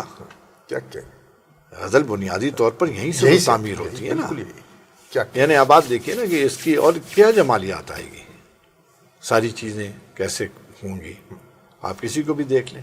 لیکن یہ بات کہیں آپ کہ صاحب اب وہ مستقبل میں اور کیا ہوگا، وہ غزل تو زندہ رہے گی جو اپنے ماضی سے منسلک چل رہی ہوگی. ٹھیک. کیونکہ وہ پرانے اوزار نئی چیزیں بنائیں گے تو ٹھیک ہے. اس کا مطلب ہے کہ کیونکہ دیکھیں اس کی وجہ یہ نا کہ آپ کی میں ایک بات بتاؤں آپ کو. میں آپ سے پوچھوں بھائی مبارک میرے ہاتھ میں کیا ہے یہ مٹھی میں؟ آپ کہیں گے مجھے معلوم نہیں. میں کہوں گا جی اس میں چوں چوں. آپ کہیں گے یہ پتہ نہیں کیا ہے. اور میں ایسی اشارہ کر دوں گا یوں تو آپ سمجھ جائیں گے یہ پیالی ہے. یہ کیوں سمجھ گئے آپ اس اشارے سے؟ کیونکہ اس لیے کہ آپ کے پاس اس اشارے کے ساتھ ایک لازم و ملزوم تلازمہ موجود ہے. ٹھیک. اس ہاتھ میں کیا ہے، اس چونچو سے آپ کا تلازمہ نہیں ہے. ٹھیک بات ہے. تو آپ کو اب مستقبل میں وہی شعر زندہ رہے گا جو اپنے تلازمے کے ساتھ آ رہا ہوگا. کیا کہہ رہے ہیں؟ اس کا مطلب ہے ترقی پسند تحریک کا جو نعرہ تھا اور وہ نعرہ اس کی تحلیل جو فضا میں ہے، تو کیا اس کی وجہ یہی تھی کہ بالکل یکلخت آپ خود کو آپ نے کلاسک یا آپ نے اجداد سے کاٹ دیں؟ نہیں دیکھیے وہ تو اصل میں دیکھیے اگر آپ ترقی پسند شعراء کی بات کریں گے تو اس کا تو سرخیل ہمارا فیض ہے. فیض کے شعر آج بھی زندہ ہیں اور رہیں گے زندہ. ٹھیک. لیکن فیض چونکہ سلوگنسٹک نہیں ہوا اس لیے ہاں یہ جو لوگ سارے مارے گئے نعرے بازی میں مارے گئے. وہی میں نے نعرے کے لفظ استعمال خود مجاز مارا گیا. تحریک کا نہیں کہا, نعرے کا کہا. خود مجاز مارا گیا. بالکل. سجاد ظہیر مجاز, پھر اس کے بعد کے جتنے لوگ یہ سب کیفی وغیرہ کیفی, سردار جعفری, یہ بڑے اسٹیمنا کے لوگ بھی نہیں تھے. فیض نے دیکھیے کیسے وہی پرانے اوزار سے نئی بات, وہی ہم نے جو طرز فغاں کی ہے قفس میں ایجاد فیض گلشن میں وہی طرز بیاں ٹھہری. واہ واہ. اب اس میں قفس گلشن یہ سارے مسائل. چمک اٹھے جو سلاسل تو ہم نے جانا ہے کہ اب سحر تیرے رخ پر بکھر گئی ہو. تو ایسی صورت میں میں یہ سمجھتا ہوں کہ یہ ہو جائے گا, یعنی مطلب یہ کہ شرنک ہو جائے گا, یہ ریڈیوس ہو جائے گا, لیکن رہے گی غزل, بات رہے گی کہیں نہ کہیں کسی گوشے میں کوئی. بھائی دیکھیے نا یہ جب یہ کام جو ہے میری ذاتی آسودگی کا ہے, یہ میں بالکل مجھے یہ انتخاب جو ہے یہ میری ذاتی آسودگی کا انتخاب ہے. کیا تو اب یہ ذاتی انتخاب اور ذاتی آسودگی کا ہے. مثلا آدمی کو شوق ہے آپ کو نگ جمع کرنے کا, تو یہ تو بڑا مہنگا شوق ہے نگ جمع کرنے کا, لیکن آپ کرتے رہیں گے. 5 سال میں ایک نگینہ کہیں سے پکڑ کے لائیں گے, رکھ لیں گے اپنے پاس. تو ہم بھی اسی طرح یہی کام کر رہے ہیں, ہم بھی نگ کا کام کر رہے ہیں. اچھا کہہ رہے, کیا کہہ رہے. تو آپ یہ دیکھیے کہ اس سے مایوسی بھی نہیں ہے کوئی. کیا کہہ رہے, یعنی کوئی مایوسی نہیں ہے. بھائی پہلے یہ تھا, پہلے وقتوں میں یہ تھا, عجیب وقت تھا صاحب, کہ دن میں اگر ہم نہیں ملے میں اور عبید اللہ علیم تو شام کو ملتے تھے, تو دن بھر میں جو بھی نیا شعر کسی کا سنائے شہر میں وہ ایک دوسرے کو سنانا ضروری تھا. کیا کہہ رہے. فرید جاوید کا آپ نے سنایا, فرید جاوید نے وہ شعر کہا اور آپ سب لینے کو, علیم نے کہا, اور اطہر رفیس ملے چلے گئے, رات ہو گئی 11 بجے, تو علیم نے وہاں سے فون کیا مجھے کسی جگہ سے. اچھا. میں کہ اس وقت کیوں کیا فون؟ ارے کہنے گے یار سنا اطہر بھائی نے غزل کہی اور ہم نے نہیں سنی, آ جاؤ پیارے صاحب چلیں گے. ہم نے پھر گاڑی کتاب کا بہانہ کر کے گاڑی نکالی, پہنچے برک کالونی پہنچے, اور وہ بھی سو چکے تھے, وہ گھر میں گھبرا گئے. انہوں نے کہا اطہر بھائی غزل کہی ہمیں سناؤ. اطہر نفیس نکلے, باہر چوک پہ بیٹھے, غزل سنی, وہ بڑے سرشار ایک دوسرے. تو وہ ایک عجیب کیفیت تھی, یعنی ایسا لگتا تھا کہ اس نے غزل نہیں لکھی, غزل ہم نے لکھی. لیکن اس میں ایک اور بات بھی تو ہے کہ جو ماحول تھا, انوائرمنٹ, یعنی فضا میں خوف کہیں نہیں تھا. اب رات کو 12 بجے بھی وہ بات تھا, وہ ٹھیک ہے, وہ آلودگی نہیں تھی, وہ صحیح, پولیوشن ہر طرح کی, ویسی بھی آلودگی نہیں تھی, نفسی آلودگی بھی نہیں تھی. کیا آپس میں دوستانہ محبت مہربانہ دوستانہ ایسی تھی کہ بس وہ عجیب, اور ہر آدمی سے ملتا تھا. ہاں بہت عجیب تھی. یعنی کوئی یہ نہیں شرط عائد تھی کہ اگر ہم کسی کا شعر نہیں پسند کرتے تھے تو اگر وہ ہمارے ساتھ بیٹھا ہے چائے پی رہا, ہم پیتے رہتے تھے, گپ شپ مارتے رہتے. کیا کہہ رہے, بڑی وفاداری تھی, بڑی اچھا لگتا تھا, ایک فضا بنی ہوئی تھی. لیکن اصل ایک زمانہ تھا. اب تو یہ وقت آ گیا ہے مبارک صاحب کہ اب آپ دیکھیے, اس سے ایک آپ کو ایک بہت ہی جدید سا حوالہ دینا چاہتا ہوں پلیز, تاکہ جو ہمارے ناظرین اور سامعین ہیں, ظاہر ہے کہ ماشاءاللہ بہت جدید ہیں, ذہن جدید رکھتے ہیں, انہیں یہ سمجھ میں آ جائے گا کہ کس المیے اور کس افسوس میں مبتلا ہوں. آپ نے دیکھا ہوگا کہ ایک پاکستان کے روزناموں میں ایک اشتہار آیا, اور وہ پھر اس کا ایک وہ بھی لگ گیا تھا بات, بڑا بورڈ وہاں, کہ کوئی الیکٹرانکس کے کسی گیجٹ کا تھا. تو اس کو دیکھنے کے بعد احمد فراز صاحب کی تصویر دی گئی اور ان کے 4 مصرے دیے گئے, اور اس کے بعد لکھا گیا احمد فراز بریکٹ میں پوئٹ. یہ تو ایسے ہی ہو گیا, یہ تو ایسے ہی ہو گیا بھائی کہ ایک اشتہار دیں, دلیپ کمار کا نام دیں اور بریکٹ میں لکھیں ایکٹر, یا دروازے پہ لکھیں دروازہ, گھر میں آ رہے ہیں تو یہ دروازہ دیوار. نہیں, سوال یہ پیدا ہو رہا ہے کہ آپ نے احمد فراز کو اشتہار میں لیا کیوں؟ اگر آپ کو بتانا پڑ رہا ہے کہ یہ اگر شاعر بتانا پڑ رہا ہے کہ یہ شاعر ہے تو اب اس سے اندازہ لگائیے کہ آپ کی بہت تکلیف، یعنی میں نے جو مثال دی آپ کو کہ جو لوگ کے میڈیا میں پبلسٹی کے وہ ہیں، بالکل ذمہ دار ہیں، بہت کریٹو ہونے کا دعویٰ کرتے ہیں، ان کو یہی نہیں معلوم ہے کہ احمد فراز لکھ کر بریکٹ میں پوئٹ نہیں لکھنا چاہیے. کیا ہاں مجھے یاد ہے میں نے نیلام گھر میں بہت جانا چاہا کیونکہ میں کوئی ٹھیک ہی تھا، تو آپ نے اور علیم بھائی نے بہت سخت ڈانٹا کہ یہ کیا بھائی، یہ تو نیلام گھر میں تم نہیں بیٹھو گے، یہ کیا بات ہے، بالکل سوال کے جواب دے رہے اور کار جیت کے آ رہے، یہ کیا لاہور والا کو.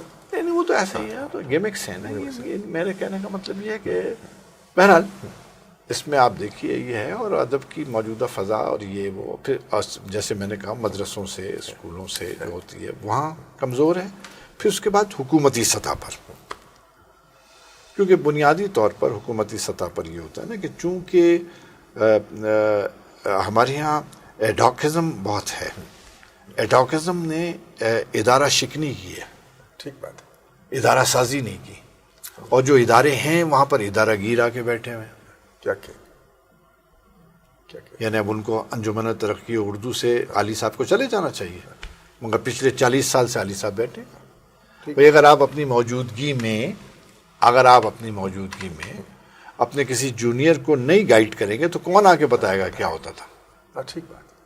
اب بہت زیادہ اعزازات کے لیے ضرورت نہیں رہتی، یا تو پھر وہی بیوروکریٹک سسٹم ہے کہ بھائی انہوں نے کہا فلاں مسئلہ ہو گیا، انہوں نے کہا یار آپ یہ نکالو تو ذرا، آج سے پہلے یہ 15 سال پہلے کیا کیس ہوا تھا، اس پہ کیا لکھ کے بھیجا تھا اوپر. تو پچھلی فائل نکالی جاتی ہے، وہی لیٹر کو بدل کے دوسرے اپڈیٹ کر کے فریش ری ٹائپ کر کے بھیج دیتے ہیں. وہ نیا خط لکھنے کی زحمت ہی نہیں کرتے. تو ادب میں بھی یہی ہو رہا ہے. تو اس ڈھیلے ڈھالے پن میں، جو کہ میرا خیال ہے گزشتہ ربع صدی کی بات ہے، ابھی ربع صدی پہلے جو بڑے نام ہم لے رہے ہیں، اور بڑے نام میں نے آپ کو بتایا نا کتنے خلوص تھا، کتنی بے نیازی تھی، کوئی جیلسی نہیں تھی، کوئی مسئلہ نہیں تھا. برات کوٹ گئے، چلے جا رہے ہیں، غزل سن کے آ رہے ہیں، بے چین ہیں، انسپائر ہو رہے ہیں، دوسرے دن خود کوئی مصرع کہہ رہے ہیں. ہر لحاظ سے رواداری ہے، اور بڑی فضا بن رہی تھی، بڑی فضا بن رہی ہے. ملنے میں کوئی جھجک نہیں تھی، اور ایسی نہیں تھی. اور ایسی بات تھی کہ وہ ایسے مشاعرے بھی ہوئے جن میں ہمیں پتہ ہے کہ ایک وہ مشاعرہ بھی ہوا ہے جس میں مجھ سے پہلے جان ایلیا کا نام پکار لیا تھا تو میں نے اٹھ کے مائک پر لات مار دی تھی. اب عبید اللہ علیم سے کسی کا کر دیا تھا وہاں پر کہیں یہ خیرپور میں یا کہیں کسی شہر میں، تو علیم نے بھی اس طرح مائک پھینک دیا، تمہاری ایسی کی تیسی، کیسے تم نے اس شاعر کی موجودگی میں سینئر ہے اس کی تکریم ظاہر ہے. اب ایسی کوئی بات ہی نہیں، بیٹھے رہتے ہیں. کیونکہ دیکھیے اب تو معاف کیجیے گا، مصلحتوں نے احتجاج کا بھی دم گھوڑ دیا. اچھا کہا، ٹھیک، بالکل. مصلحتوں نے، اب وہ کہتے ہیں یار کون اس چکر میں پڑے، کیا ہے فلاں ہے. اور ویسے ہی مجھے کہتے ہیں کہ یہ بڑا اسٹرانگ ہیڈڈ ہے اور ایسا ہی ہے، بد دماغ آدمی ہے، کسی کو سمجھتا نہیں، کچھ نہیں کرتا. حالانکہ وہ آپ کا دکھ اور سنجیدگی ہے. نہیں، میرے کہنے کا مطلب یہ کہ بھئی اگر میں اسی لیے دور رہتا ہوں، میں اسی لیے اس میں شریک نہیں ہوتا ہوں کہ میرے کسی بھی رد عمل سے، یعنی کسی باڈی لینگویج سے بھی یہ نہ محسوس کریں کہ میں کچھ ناگواری محسوس کر رہا ہوں. میں کہہ رہا ہوں بھئی آپ خوش ہیں، خوش رہیے، کیا کر لیں گے. کیونکہ اس وقت جو ادب میں معیارات ہیں، ادب کے شاعر ہونے اور ادیب ہونے اور افسانہ نگار ہونے، اور تو ان تمام معیارات سے تو سب محروم گئے. اقبال محروم گیا، فیض محروم گئے، سبھی محروم گئے. تو کیا کریں؟ ہاں، یہ جو اعزازات ہیں، طلائی اعزازات ہیں، اعزازات مل رہے ہیں لاکھوں روپے کا، اور اس سے سب محروم گئے یہ لوگ. تو کیا ہو گیا؟ بالکل.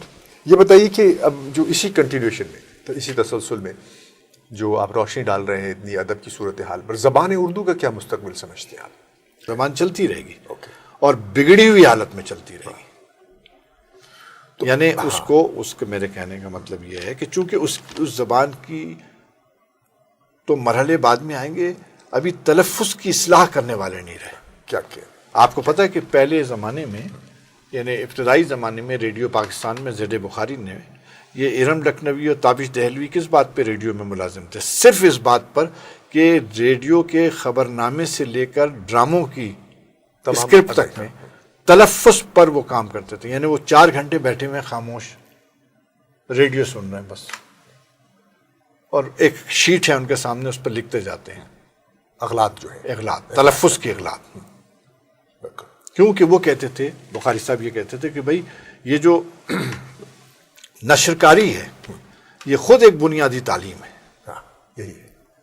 ٹھیک ہے. کہ ایک ٹھیلے والے کو بھی معلوم ہونا چاہیے کہ یہ کون سا لفظ ہے، کہ یہ اس جگہ کیا لفظ بولتے ہیں، اچھا یہ مؤنث ہے کہ مذکر ہے، یہ جمع ہے کہ واحد ہے. تو اس کا بھی یہ پاسداری رہی نہیں. اب آپ دیکھیے جس طرح کی زبان بولی جا رہی ہے، یہ ہے خبر ناموں میں بھی لفظ بولی جا رہی ہے غلط. اچھا پھر وہی والی بات جیسے ابھی آپ نے کہا تھا میرے بارے میں، وہی غلط اسٹریسز ہیں، غلط پازز ہیں، کوئی پتہ ہی نہیں چل رہا. نہیں پتہ چل رہا. یہ فرمائیے کہ یہ آپ کی شاعری کے ساتھ ساتھ نثر کا لکھنے کا آپ کا کیسے اس طرف خیال گیا؟ کیا مضمون آپ نے جو ابھی میں نے دیکھے بہت، آپ کا جو تازہ ترین مضمون اس روز میں نے سنا وہ تو بالکل ایک دیگر صورت. ہاں نہیں، وہ اصل بات یہ ہے کہ دیکھیے وہ اصل میں ہمارے عزیز حامد مدنی نے اصل میں اس میں ایک خرابی پیدا کی.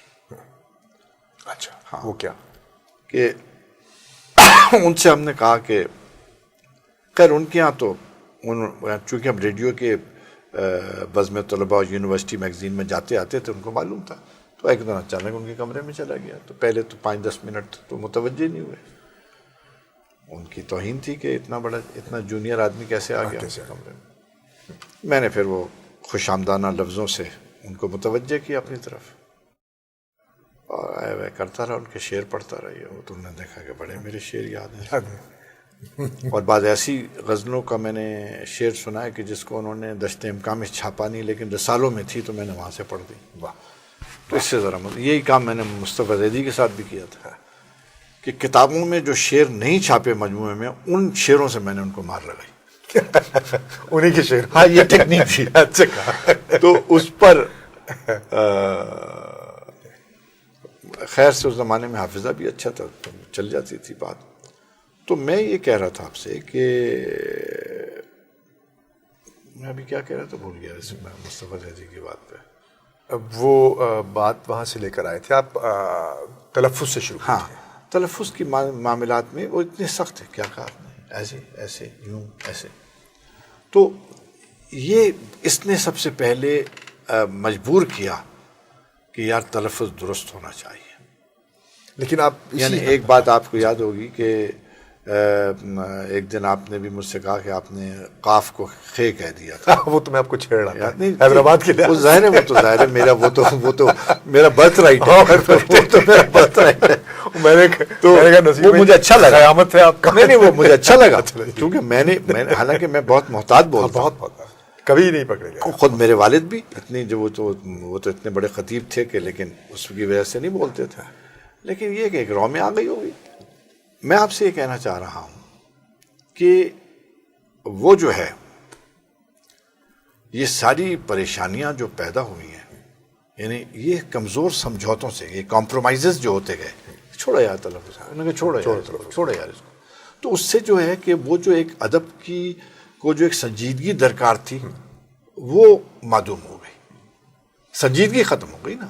یعنی کام چل سو چل، یعنی یہ بھی کام جاری ہے، یہ بھی چل. مجھے دھیان پڑتا ہے کہ زندگی کی طرح. اچھا اب آپ نے کہا تھا کہ نثر کی طرف کیسے آئے، یہاں بات کرنا چاہ رہا ہوں کہ اصل میں مدنی صاحب یہ کہتے تھے، تو وہ مجھ سے نہیں کہا تھا انہوں نے، وہ کسی نے کہا آ کے بیٹھے، انہوں نے کہا مدنی صاحب وہ فلاں بچہ آیا تھا، کہہ رہا تھا کہ ہم بھی مدنی صاحب کے پاس بیٹھنے کو جی چاہتا ہے ہمارا. کہنے جی ان سے کہیے اگر کوئی لو لیٹر لکھا ہو تو بھیجیں ذرا پہلے. کیا میں چونکا. یہ تو میں نے کہا یار وہ غزل سنانا چاہ رہا ہے، کہہ رہے لو لیٹر دکھا. جی ہاں کہیے. پھر میں سارے راستے سوچتا ہوا آیا واپس. میں نے کہا یار یہ بات، اس کا مطلب یہ ہے کہ وہ جو ایک محسوساتی تحریر ہے، ہاں بالکل، وہ پہلے بتائے گی کہ شعر لکھ سکتا ہے کہ نہیں لکھ سکتا. حرارت دل کا پوچھا. تو وہاں سے پھر طبیعت میں ذرا ایک پیدا ہوا.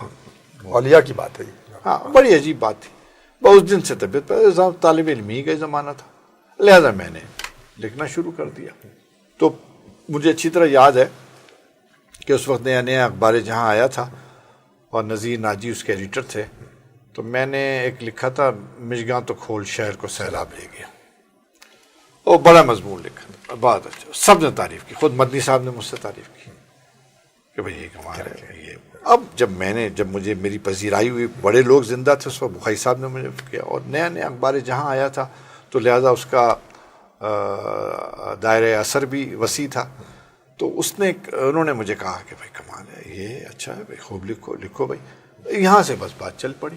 لیکن وہ جو لف و نشر اور یہ سب وہ تمام وہ جو ملتا نہیں ہے کہیں ڈھونڈے سے. نہیں، مگر دیکھیے اس کے بعد تو پھر یہ ہے کہ میں نے بڑی دانستہ کاری کی اس میں. یہ نہیں ہے کہ میں نے ایک دم ہی ایٹرنم شروع کر دیا، نہیں، بڑا اپنے پہ غور کیا. اور پھر سب سے بڑی چیز یہ کہ جیسے میرا یہ ہوا تو چونکہ کہیں کہیں میں نے ابوالکلام آزاد کو پڑھا تھا، غبار خاطر میرے لیے بڑی کمزوری تھی. اچھا میں نے غبار خاطر کو گھوٹنا شروع کر دیا. پھر آتے آتے پھر ادھر مختار مسعود کی کتاب آئی، آواز دوست. کیا نثر ہے، کیا کتاب لکھی ہے آواز دوست. بس پھر ان سب چیزوں نے مجھے بڑا وہ کیا. خود مدنی صاحب کا اپنا دیباچہ دشت امکان میں جو ہے بہت زبردست ہے. وہ 20-22 صفحے تو ایسے ہیں کہ اردو نثر کی جدید شاعری کے لیے تو وہ ایک سلیبس ہے. یہ جو آپ کی شاعری میں بھی مجھے ملتے ہیں جو مرکب الفاظ ہیں، غنچگی دل، اور پھر یہاں آپ کے جو دو یعنی الفاظ کو ملا کر نثر میں بھی ایک معنی آفرینی پیدا کرنا، اور بالکل آپ کی اپنی ہے وہ، یعنی کہیں سے لی ہوئی نہیں. یعنی دیکھیں اس میں ایک فائدہ یہ کیسے؟ دیکھیں اس میں ایک فائدہ یہ ہے کہ مجھے خوشی اس بات کی ہے کہ اچھے لوگوں نے یہ اس بات کو آپ نے بھی دوسرے الفاظ میں کہی تھی ایک دفعہ مجھ سے، یعنی بہت سے لوگوں نے مجھے اس بات کی ضرور داد دی کہ جس طرح، بلکہ خود ڈاکٹر کشفی نے کہا تھا کہ بھئی تمہاری مزہ یہ ہے تمہارے یہاں کہ تمہارے جب نثر پڑھتا ہوں یا نثر سنتا ہوں تو لگتا ہے کہ یہ وہی ہے جس نے شعر لکھے تھے. یہ بات ہے، یعنی تمہاری شعروں سے تمہاری نثر مختلف نہیں. تو میں نے کہا جی وہی ایک ساختی طور پر جو بنت کا جو ایک وہ ہے. نہیں، آپ خود اسے ایجاد کرتے ہیں اپنے لفظ. جیسے بڑے غالب کے ہاں خود سب اپنی جو ڈکشن ہے. نہیں، مگر میں یہ سمجھتا ہوں کہ اگر میں بھی اس کو چونکہ مصرے کی طرح سطر لکھتا ہوں نثر کی، بالکل، تو چونکہ وہ میرے لیے بھی ایک تخلیقی رو ہوتی ہے، تو وہ تخلیقی رو اپنے لفظ اور اپنی لغت خود لے کے آتی ہے. کیا کہ مجھے اس پہ زیادہ محنت کرنے کی ضرورت نہیں پڑتی ہے. یہی بات ہے. بس تو پھر ٹھیک ہے، یہ طے ہو گیا کہ نثر بھی در حقیقت شاعری لکھتا ہے. ہاں، یعنی وہ اس کے ضروری ہے. بھئی آپ خود بھی اچھی لکھتے ہو. میں نے جیسے اب شروع میں تم سے کہا تھا آپ کی محبت کہ یہ ہے کہ بنیادی طور پہ شاعر ہونے کی جو پکڑ ہے، پہچان ہے، اس کا ٹیسٹ کیس اس کا مصرع نہیں ہے. مدنی نے بتایا اس کا مصرع نہیں ہے بلکہ اس کی نثر سطر پکڑ لو. کیا کہنے، سطر سے پتہ چل جائے گا کہ یہ شاعر ہے. کیا کہنے. واہ. ہاں، کیونکہ وہاں تو گھٹنا توڑ کے بیٹھا ہوا ہے، یہاں پہ نثر میں ذرا اور بات ہے. بہت عجیب. تو یہ جو آپ تاریخ نکالتے ہیں اور یہ جو تاریخ گوئی یعنی یہ بھی ایسا فن ہے معدوم ہوتا جا رہا ہے. اس کے بعد میں عروج کا پوچھوں گا، اس کے اپنے تلفظ، لفظ اور نئے الفاظ ایجاد کرنا مرکب، یہ تو آپ نے بتائی. دیکھیے بہت آسانی سے بتاؤں کہ دیکھیے عروج پر میں نے ایز سچ کوئی میں نے بالاستیاب مطالعہ نہیں کیا. ٹھیک ہے، بالکل نہیں کیا، کیونکہ مجھے ڈرا بھی دیا تھا، بخاری نے بھی ڈرایا، اور لوگوں نے کہتے تھے کہ مفعول فاعلات مفاعیل فاعلون جب قطع کی مسافت شب آفتاب، یہ سب پڑھتے تھے، ہم کرتے تھے، لیکن کہا جانا مت اس میں. جانا مت اس میں گئے تو پھر اسی میں پھر پھنس جاتا ہے. اور آدمی پھر یہ ہوتا ہے کہ اس کا محتاج لفظ لکھتا ہے. اچھا کہا. اور شاعری میں کبھی کبھی آپ کو اس محتاجی سے باہر نکل کے مصرع لکھنا پڑتا ہے، قواعد توڑ دینا پڑتا ہے. کیا کہتے ہیں، بہت عمدہ کی بات. وہی ہے نا، جو تو کیا ہے اس میں وہ کیا ہے لکھ دیا. غالب نے یعنی پوری وہ گرامر تمہیں کہو کہ وہ انداز گفتگو کیا ہے، ہاں وہ کیا گرامر توڑ دی ہے نا. بالکل. تو وہ کیا ہے، وہ کیا کمال کیا. تو میرے کے آخر وہ تو ایسا تھا کہ وہ جو لکھ دے وہی سند ہے. تو یہ تو خیر عروج میں تو میں نے بالاستیاب نہیں کوئی اس میں دور تک نہیں گیا، بس ایسے ہی سرسری ادھر ادھر. لیکن بہت ہی پکا، کیونکہ آپ اس وقت ہندوستان پاکستان کے شاعروں میں وہ چند نام جو میں نے کہا کلاسیکی غزل کے اعتبار سے تو ہے ہی، لیکن وہ لوگ جن سے آپ ٹیلی فون کر کے لفظ کا تلفظ پوچھ سکتے ہیں، وہ لوگ جن سے آپ پوچھ سکتے ہیں کہ یہ لفظ ٹھیک بیٹھا ہے یا نہیں، یہ جمع استعمال کیا یا میں نے واحد استعمال کیا ہے، وہ لوگ لیکن اس کے لیے میں نے آپ سے کہا نا کہ اس کے لیے میں نے کوئی ڈیلیبریٹ ٹھیک ہے، وہ مطلب اسی ماحول میں وہ میرے یہاں رچ بس گیا، یعنی میرے اندر آتا چلا گیا. آپ کے والد محترم. تو اب ایسی تاریخ کوئی کہ تاریخ گوئی میں یہ ہوا کہ میں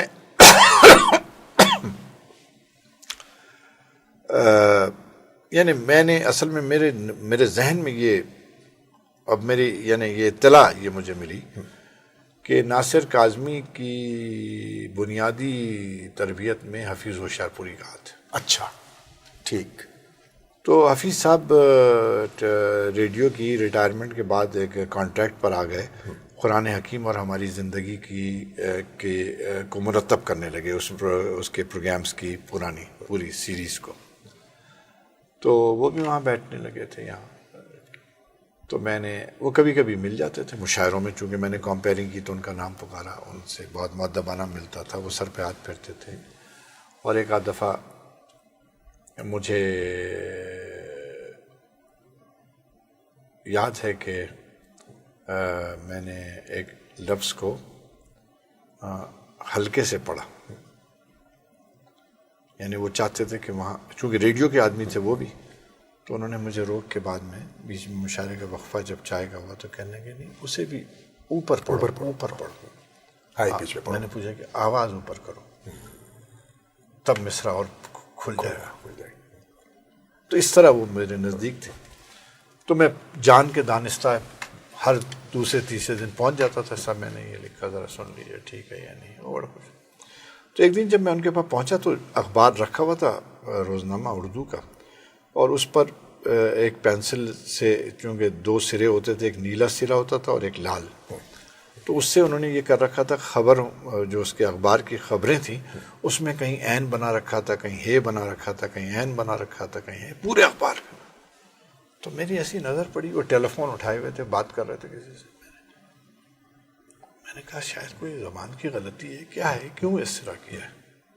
اس وقت میں سمجھ میں نے یوں جو دیکھا، ارے کہنے لگے یہ. میں نے کہا سر کیا ہوا؟ کہنے لگے بھائی تاریخ ہے یہ پڑھیے. میں نے دیکھا، کہنے لگے اب دیکھیے اب یہ فلاں جگہ جلسہ ہوگا، اس کو بمقام کر دیجئے. یہ عیسوی آ گئی، عین عیسوی، یہ ہجری، یہ عیسوی. میں نے کہا یار یہ تو بڑا کام ہے. تو میں نے پوچھا کہ آپ حفیظ صاحب یہ کیسے کر رہے ہیں؟ کہنے لگے بھائی میں واو نہیں دیکھ رہا ہوں، میں 6 دیکھ رہا ہوں. اچھا، یعنی حروف کے اعداد معلوم ہونے چاہیے. نہیں میں عدد نہیں دیکھ رہا، میں نہیں حرف نہیں دیکھ رہا، عدد دیکھ رہا ہوں. تو میں کہا صاحب یہ کیسے پیدا ہوتا؟ کہنے یار وہ جب میں گورنمنٹ کالج میں تھا تو وہ ہم بیت بازی کے لیے شعر یاد کرتے تھے، دوستوں نے میری ڈائری پار کر دی. مجھے غصہ آیا، میں کمرے میں آیا، میں نے چارپائی ہٹائی تو دیوار سے اوپر سے نیچے لکھنا شروع کر دیا، 350 512 116 اور نقش فریادی ہے کہ اس کی شوخی تحریر کا. تو سارے عدد میں اپنی وہ لکھ دی بیاض جو یاد تھی ان کو.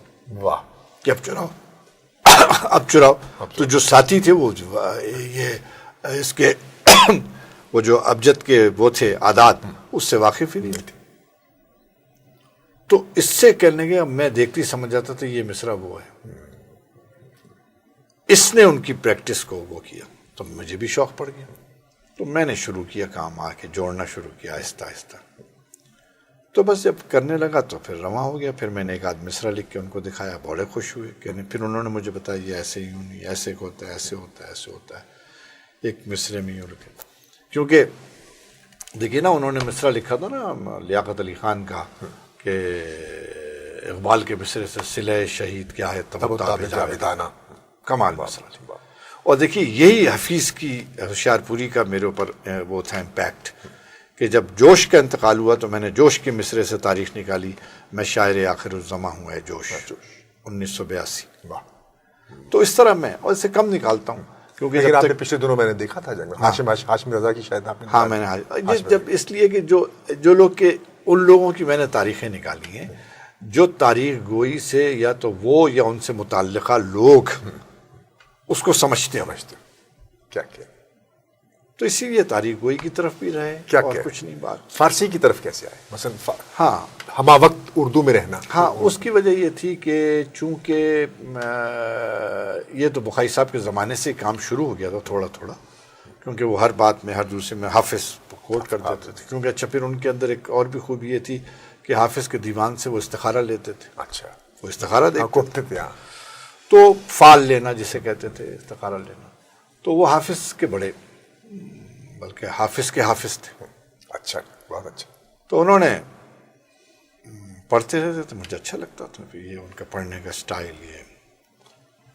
تو خیر پھر جب میں نے شعر غزل لکھنی شروع کیے تو میں نے دیکھا کہ اس کا اقبال کو، غالب کو، ان کو دیکھ کے مجھے اندازہ ہوا کہ غزل کا جو بنیادی رس ہے اس کا مفرس ہونا ضروری ہے. ٹھیک. پرشنائز ہونا بہت ضروری ہے. کیا کہہ رہے؟ تو یہ بات میں نے گرہ میں باندھ دی. میں نے وہیں سے میں نے اپنا اس کو کرنا شروع کیا مطالعہ یہ وہ. تو پھر میں نے آہستہ آہستہ اسے پڑھنا شروع کیا حافظ کو. اور پہلے تو میں نے وہ شعر رٹ لیے جو خود بخاری صاحب پڑھتے تھے اچھا یا ادھر ادھر پڑھتے تھے، تو میں کبھی کبھی اس کو. تو یہ کرتے کرتے پھر اتفاق سے یہ ہوا کہ مجھے میں یونیورسٹی ختم کر ہی رہا تھا اور کر چکا تھا کہ میرے پڑوس میں ایک فارسی کے استاد مولانا جواد الاصغر آئے. یعنی وہ بھی قیام کیا انہوں نے وہاں. تو وہ ہم چونکہ ایک ایسی جگہ وہاں نقل مکانی کر گئے تھے کہ جہاں سے یعنی کوئی 7-8 بجے کے بعد شہر آنا، ادھر آنا بہت یعنی مسئلہ تھا. آج تو ہم بالکل ہی ہارٹ آف دا سٹی. تو میں یہ کرتا تھا شام کو ٹہلتا ہوا ان کے گھر چلا جاتا تھا اور جا کے بیٹھ جاتا تھا ان کے پاس. تو ان سے میں نے پہلے، تو انہوں نے صاحب بڑی یعنی اس طرح جس کو مصرع بنانا سمجھنا، یہ میں آ گئی ٹیکنیک مجھے وہاں سے. تو میں نے پھر یہ کیا تھا کہ انہوں نے ہی مجھے، انہوں نے کہا لمبا نہ جاؤ آمدن نامے میں، کیونکہ یہ آمدن نامہ جو ہے یہ ذرا سا آدمی کو چکر میں ڈال دیتا، کیونکہ پھر وہی گرامر میں چلے جاتا نا. تو اس سے طبیعت اتنی رواں ہو گئی تھی کہ میں ان کے سامنے ٹوٹے پیٹے مصرے بنا کے سناتا تھا. واہ واہ. تو اس سے یہ ہوا، ایک فائدہ ہوا کہ پھر اس کے بعد وہ کہتے تھے کہ نہیں یہ نہیں ہے، یوں ہو گیا، یہ ہے، یوں ہے. تو پھر یہ ہوا کہ ایک وقت وہ نکل گیا. لیکن ادھر یہ کچھ پھر تاریخ گوئی میں آیا تو بعض بڑے علماء کا انتقال ہوا. تو میں نے سوچا کہ فارسی میں، ہاں، تو میں نے سوچا کہ یار ان کی تاریخ اصل میں جوڑ رہا تھا. تو ایک دم اچانک میں نے دیکھا کہ مجھے چاہیے 680. تو ایک دم مجھے لگا رفت. میں نے لگا رفت کیا کیا رفت کو ردیف بنایا، بنتا چلا گیا، تاریخ بن گئی. تو اس کے بعد سے میں نے خاصے ہمارے سینئر علماء بڑے بزرگ جو مرے تو ان کی تاریخیں فارسی میں نکالی. خوب. اور اس وقت کے لوگوں نے پسند کی بات، بڑے جو سنجیدہ پڑھے لکھے، خود جواد الاصغر نے کہا. تو اس میں رو میں تھا. تو پھر میں نے سوچا لاؤ کہ ایک مطلع کہہ کے دیکھیں. مطلع کا، پھر ایک مقطع کا، پھر یہ کہا، پھر 2-3 شعر کہے.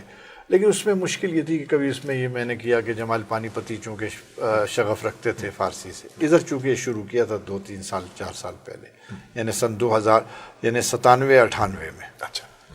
یعنی میں نے جب کچھ شعر کہے فارسی کے، بلکہ 3-4 شعر کہے، تو میں نے علیم کو سنا دیا. تو علیم نے کہا خان صاحب یار تو بس اس طرح کے پنگے لے کے نا مجھے ڈسٹرب کرتا ہے. اور پھر وہ اس کا سٹائل ایک تقریر کرنے کا کہ یار پیسہ بس یہ نہیں ہے کچھ، یہ سب یہ غفلے بازی نہیں چلے گی بھائی، یہ نہیں ہے، وہ نہیں، فلاں نہیں ہے. اور تو عبدالعزیز خالد ہو رہا ہے تو یہ کر رہا ہے. میں کہا بھائی کوئی ایسے یار کہہ دیا تو سنا لو. لیکن جب سنتا تھا مزے لیتا تھا کہ پھر پڑھنا پیارے صاحب یہ ایسے کرتا تھا. بالکل لطف لیتا تھا. تو میں اس وقت کرتا رہا. پھر جب یہ اچانک یہ کتاب کا سلسلہ ہوا تو پہلی چیز میرے یہ درپیش ہوئی کہ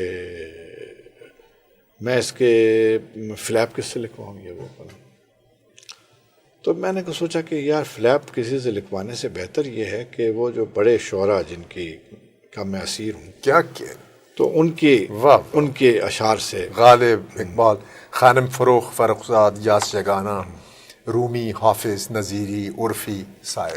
تو میں نے کہا جب ان کے سبوں نے اپنے شعر کے بارے میں کیا کہا، شاعری کیا ان کا نمائندہ ترین شاعری کے بارے میں، تاکہ وہ خود ایک ورلڈ ویو ہے نا. نہیں بات. تو وہ میں نے پہلے جمع کیے. جمع کرنے کے بعد پھر میں نے کہا کہ یار وہ ایک طریقہ ہوتا ہے. تو پھر میرے ایک دوست نے یہ کیا، اس کو سحر انصاری نے بھی اپریشیٹ کیا کہ یہ ٹھیک ہے. تو میں نے کہا کہ سحر کو کیا، تو سحر نے چونکہ سحر کو بھی سناتا رہتا تھا بعض وقت شعر میں فارسی کے، تو سحر نے کہا یار وہ جو ادھر ادھر کے آپ کے شعر بکھرے پڑے انہیں آپ مفردات میں لے آئے. بالکل وہ آئے. تو وہ میں اس طرح لے آیا. تو جب وہ لے کے آنے لگا تو اس کے لیے پھر میں سنجیدگی سے بیٹھ کر میں نے اس کو پھر 2-3 دفعہ اس کو پھر نوک پلک اس کی درست کرنے میں لگ گیا. تو اس طرح خاصا یعنی طبیعت رواں ہو گئی. تو میں نے کہا کہ لاؤ یہ کام بھی کرتے ہیں، کوئی بات نہیں. نوک پلک کہاں، بالکل نوک پلک تو آپ کا مسئلہ ہے. ہاں کیونکہ دیکھیے اب یہ سب ذاتی آسائش و آسودگی کا مسئلہ ہے نا کہ میں یہ اچھا لگ رہا سر خوشی کے لیے ہے سر. یہ دیکھیے آپ کی کتاب کا آغاز ہوتا ہے منم درائنا حیران و عکس فریادی تماشائی کے ہر کس بخود گرفتار است. سبحان اللہ. یہ دیکھیے نا اس کے بعد آپ کے یہ جو آخر میں جو آپ نے غزلیں ہیں، نگارم صد شمائل بود شب جائے کہ من بودم، دلم خود فرش محفل بود شب جائے کہ من بودم. واہ واہ واہ. اچھا ان چیزوں سے بھی میری شاعری کی طرف فارسی کی طرف رجحان بڑھا. یہ ہے نا شب جائی کے من بودم، یہ نگارے صرف قدل یعنی اس پر ادھر سے میں نے کہا یار اس زمین میں کہتے ہیں کچھ یوں کہہ کے دیکھا. پھر جیسے اس میں دیکھا میں نے سر بازار می رقصم، اس میں بھی میں نے کہا بیا جانا تماشا کن کے درم بوہی جا بازاں بسط سامان رسوائی سر بازار می رقصم. تو یہ چیزیں آ گئیں. لیکن بس وہی والی بات ہے کہ اپنی ایک سرشاری اور اپنی ایک سرخوشی کے لیے ہے یہ سارا کام. کیا کہہ رہے ہیں فارسی کا ٹھیک ہے، بہت خوشی کی بات ہے، لیکن کیا یہ تو سرخوشی کی بات ہے. تو پھر یہ سوال میرے خیال ہے کہ بے معنی ہے کہ اس کا قاری اس بات کو ہم چھوڑتے ہیں. ہم یہ آپ نہیں ہم قاری کی تلاش میں تھوڑی کوئی چیز لکھتے ہیں. واہ اگر ہوگا تو خود آ جائے. ہم نہیں دیکھیے ہم خود پہلے تو ہم خود ہمارے سینے کے اندر ہمارا قاری ہے. اچھا کہا. ہم پہلے خود اس کو اپنا شعر سناتے ہیں. اچھا کہا. وہ اندر سے داد دیتا ہے تو کہتے ہیں رکھیں گے کاغذ پہ ورنہ نہیں رکھیں گے. کیا یعنی آپ اپنے آپ کو پہلے سناتے ہیں. اچھا کہا. یعنی میں آپ کو ایک عجیب بات کہوں، نئی بات ہے، شاید یہ سننے والوں کے لیے بھی اچھی رہی اور ظاہر ہے کہ وہی کہہ سکتے تھے. ضرور. یعنی مصرے کی ساخت، اس کی توانائی، اس کے تاثر، اس کے لفظ کا ٹھیک ہونا، اس کے بحر کا صحیح ہونا، اس کا اندازہ لگانے کے لیے میرے والد مرحوم نے مجھ سے کہا کہ بھائی جب شعر تم لکھ لیتے ہو یہ تو جب اکیلے رہو تو اس کو ویسے ہی پڑھو بآواز بلند جیسے مشاعرے میں پڑھتے ہو. ٹھیک. تو میں نے کہا میں سمجھا نہیں. کہ دیکھیے بات یہ ہے کہ تخلیق کے وقت آپ کی سماعت بند ہوتی ہے. اچھا واہ. جب آپ تخلیق سے گزر جائیں گے تو آپ کی سماعت بحال ہو جائے گی. تو لہٰذا اس سماعت کو پہلے مطلع کیجئے، وہ آپ کا فیصلہ کر دے گی کہ نہیں یہ لفظ غلط ہے. کیا کہہ رہے ہیں؟ تو وہ سماعت جو ہے سب سے پہلے وہ اپنا انتقادی یا تنقیدی کردار ادا کرتا ہے. اچھے لطیف پیرائے میں انہوں نے بیان کیا. بات یہ کہ وہی جو کہ شاعر خود اپنا سب سے بڑا ناقد ہوتا ہے. ہاں تو وہ یہ ہے کہ وہ اس کے لیے بھی ایک عملی صورتحال بتائی انہوں نے. یعنی اس کا ناقد ہونا تو ایک عام سا فقرہ ہے. اچھا. لیکن اس کے لیے ایک عملی صورتحال یہ ہے کہ آپ اس کی ایکسرسائز سے گزریں، خود اس طرح پڑھیں بآواز بلند جیسے کہ آپ مصرع اپنا پڑھتے ہیں، تو آپ کو فیصلہ ہو جائے گا کہ یہ مصرع میرا صحیح ہے کہ غلط ہے. بہت خوب، بہت خوب، بہت عمدہ بات بتائی. یہ ہے گڈ پوائنٹ. تو بات یہ ہے کہ بھائی اچھا والد صاحب کا آپ نے ذکر کیا، وہ انہوں نے فارسی میں بھی شعر کہے. جی ہاں فارسی میں شعر. ہاں مگر وہ تو دیکھیے اصل میں وہ اپنی وہی والی بات تھی. دیکھیے ان کی اسی ادا کو دیکھ کر میں نے یہ فیصلہ کیا کہ دیکھیے وہ ایک بہت ہی ظاہر ہے کہ جس معیار کے، جس پائے کے، جس جگہ کے وہ عالم و خطیب تھے، اس حیثیت کو اپنی شاعرانہ حیثیت میں استعمال نہیں کرنا چاہتے تھے، لہذا وہ منع کرتے تھے، کہتے تھے نہیں اس کا ذکر نہ کرو۔ میں نے کہا نہیں، جب آپ نے لکھا ہے تو میں نے جو ان کا مجموعہ شاخ مرجان 1983 میں شائع کیا تھا، وہ صرف اسی خاطر شائع کیا تھا کہ لوگوں کو یہ گمان نہ گزرے کہ میں اپنے باپ کا کلام پڑھ رہا ہوں۔ اچھا کہا، یہ بہت اچھی بات کر دی، کلیئر کر دی، کیونکہ لوگ یہی وہ اصل میں بات، یہ کچا فقرہ، یہ وہ بات ہے، اس کی تو پرواہ نہیں کرنی چاہیے۔ نہیں وہ تو کچا فقرہ پھینکنا، میں تو دیکھتا ہوں کہ وہ جو آپ لوگوں کے ساتھ بیٹھتے تھے، علیم بھائی کے ساتھ، آپ کے ساتھ، ایسے لوگ جو فقرہ چست کرتے ہیں اور اس میں ایک ذہانت ہوتی ہے، پن ہوتا ہے، یہاں وہ کچے فقرے اور اس میں وہ ذاتیات پہ اترنا اور اس طرح کی بات کہنے ان کی کوئی پرواہ نہیں، لیکن ایک عام طور پر ایک اچھا ہے نا بھائی، جب ایک آدمی نے کام کیا، زندگی میں اتنے شعر لکھے ہیں، ایسی باتیں کی ہیں، تو اس پر اسے آنا چاہیے لوگ۔ بالکل، یہ بہت اچھا ہے، ریکارڈ پہ آ جانا چاہیے۔ یہ فرمائیے کہ اس سے پہلے کہ ہم آپ سے بے شمار شعر سنیں، انٹرویو کے آخری حصے کی طرف جاتے ہوئے، یہ جو اصناف کی پکار ہے، چیخو پکار ہے، یعنی ہائیکو، نثری نظم، آزاد غزل بھی اب، کہ جس میں کافی آدھا، یعنی آدھا اوپر آدھا مصرع ہے، نیچے ایک مصرع، وہ آزاد نظم کی طرف، یہ جو تبدیلیاں یا یہ وہ بات ہے، جیسے ظفر اقبال نے لیٹیچیوڈ لیا، بہت زیادہ زبان سے اس نے لی، لیکن وہ اپنی اس کو نہیں توڑا، اس نے یعنی اپنے میٹر کو نہیں توڑا، غزل کو نہیں توڑا، وہ غزل میں رہا، اسے نظم نہیں کہی آپ کی طرح جیسے، اور اس میں خیال کو یہاں وہاں، اور اس سے خود کہا کہ یہ میں اپنی اس ڈریبل کو اگر میں اس کی تراش خراش کر لوں تو بہت اچھا ایک اس میں مجموعہ تیار ہوتا ہے۔ بہت بڑی بات ہے کہ وہ شاعر خود ایسی بات کرے، دلیر آدمی ہے، وہ بہت اعلیٰ شاعر کر رہے ہیں، اردو کے کام بھی کر رہے ہیں، لیکن یہ جو آپ کا ایک رویہ ہے کہ آپ نے ان کو ہمیشہ درخور اتنا نہیں سمجھا، آپ نے کہا کہ بھائی یہ بقول بلکہ اپنے دلاور فگار کو بھی کوٹ کیا کہ یہ اپنی کو نہیں آتی پرائی کو لکھیں، تو ایک مرتبہ آپ نے، تو یہ اصناف کے بارے میں آپ کیا کہیں گے؟ کیا یہ اس کی ادب، شعر، اس کی ترقی میں ممید و معاون ہو رہی ہیں یا بس نہیں؟ دیکھیے اصل میں تناسانی ہے، میں بتاؤں نا، دیکھیے بنیادی طور پر فیصلہ ہوگا، دیکھیے بڑی شاعری جو ہوگی، بڑی شاعری اصل میں بڑی شاعری کے لیے ایک پیمانہ اقبال نے بنا دیا، جناب بڑی نظم لکھیں گے تو بڑی شاعری ہوگی، بڑی نظم ٹھیک ہے، لیکن وہ غزل بھی، وہ نظم بھی غزل کی زبان میں ہو اور پابند ہو، یہ بھی فیصلہ کر دیا اقبال نے، نہیں بالکل، جیسے مسجد قرطبہ، ٹائم اسپیس، یہ ایسی اتنی بڑی نظم آئے گی تو یہ ہوگا، چلیے ٹھیک۔ ہاں سنا ہے عالم بالا میں کوئی کیمیا گر تھا، اب اس طرح اس کے بعد کی جو صورتحال ہے یا جو کہ ابھی تک چل رہی ہے غالب سے، اور یہ غالب ہی سے مستعار لیا ہے اقبال نے، غالب، تو میں یہ سمجھتا ہوں کہ غزل اصل میں ہر شاعر کا ٹیسٹ کیس ہے، اچھی بات ہے، آپ کا وزن تول کے رکھ دیتی ہے غزل کہ آپ کتنے پانی میں، آپ کیا ہیں، آپ کیا کر سکتے ہیں، کیا نہیں کر سکتے، خوب سمجھ گیا؟ اچھا یہ چونکہ اتنی قدیم ترین صنف ہے، بلکہ یہ ایک بہت دور دراز کا سفر طے کر کے آ رہی ہے، وہ کئی دشوار گزار گھاٹیوں سے آ رہی ہے، کئی آبشاروں سے نکل کے آ رہی ہے، اچھا خوب، تو اس کو اب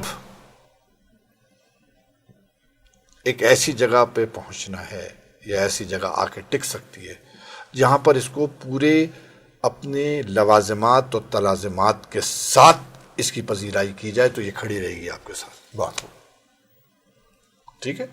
اچھا چونکہ غزل کے بہت مطالبے ہیں، نو ڈاؤٹ، بہت ہوگا، کہیں زبان کا مطالبہ ہے، کہیں بیان کا مطالبہ ہے، کہیں رومان کا ہے، کہیں فکر کا ہے، کہیں فکر کا ہے، عجیب ہے، بس ایبسٹریکٹ اس کے اندر سے صورتحال، دیکھیے نا، کہیں جیسے دیکھیے بعض چیزیں ہیں، جیسے میں مذاق میں علیم سے بھی کہتا تھا کہ جیسے علیم نے بحر سے زیادہ لہر کو مصرے پر وہ رکھا، ترجیح دی.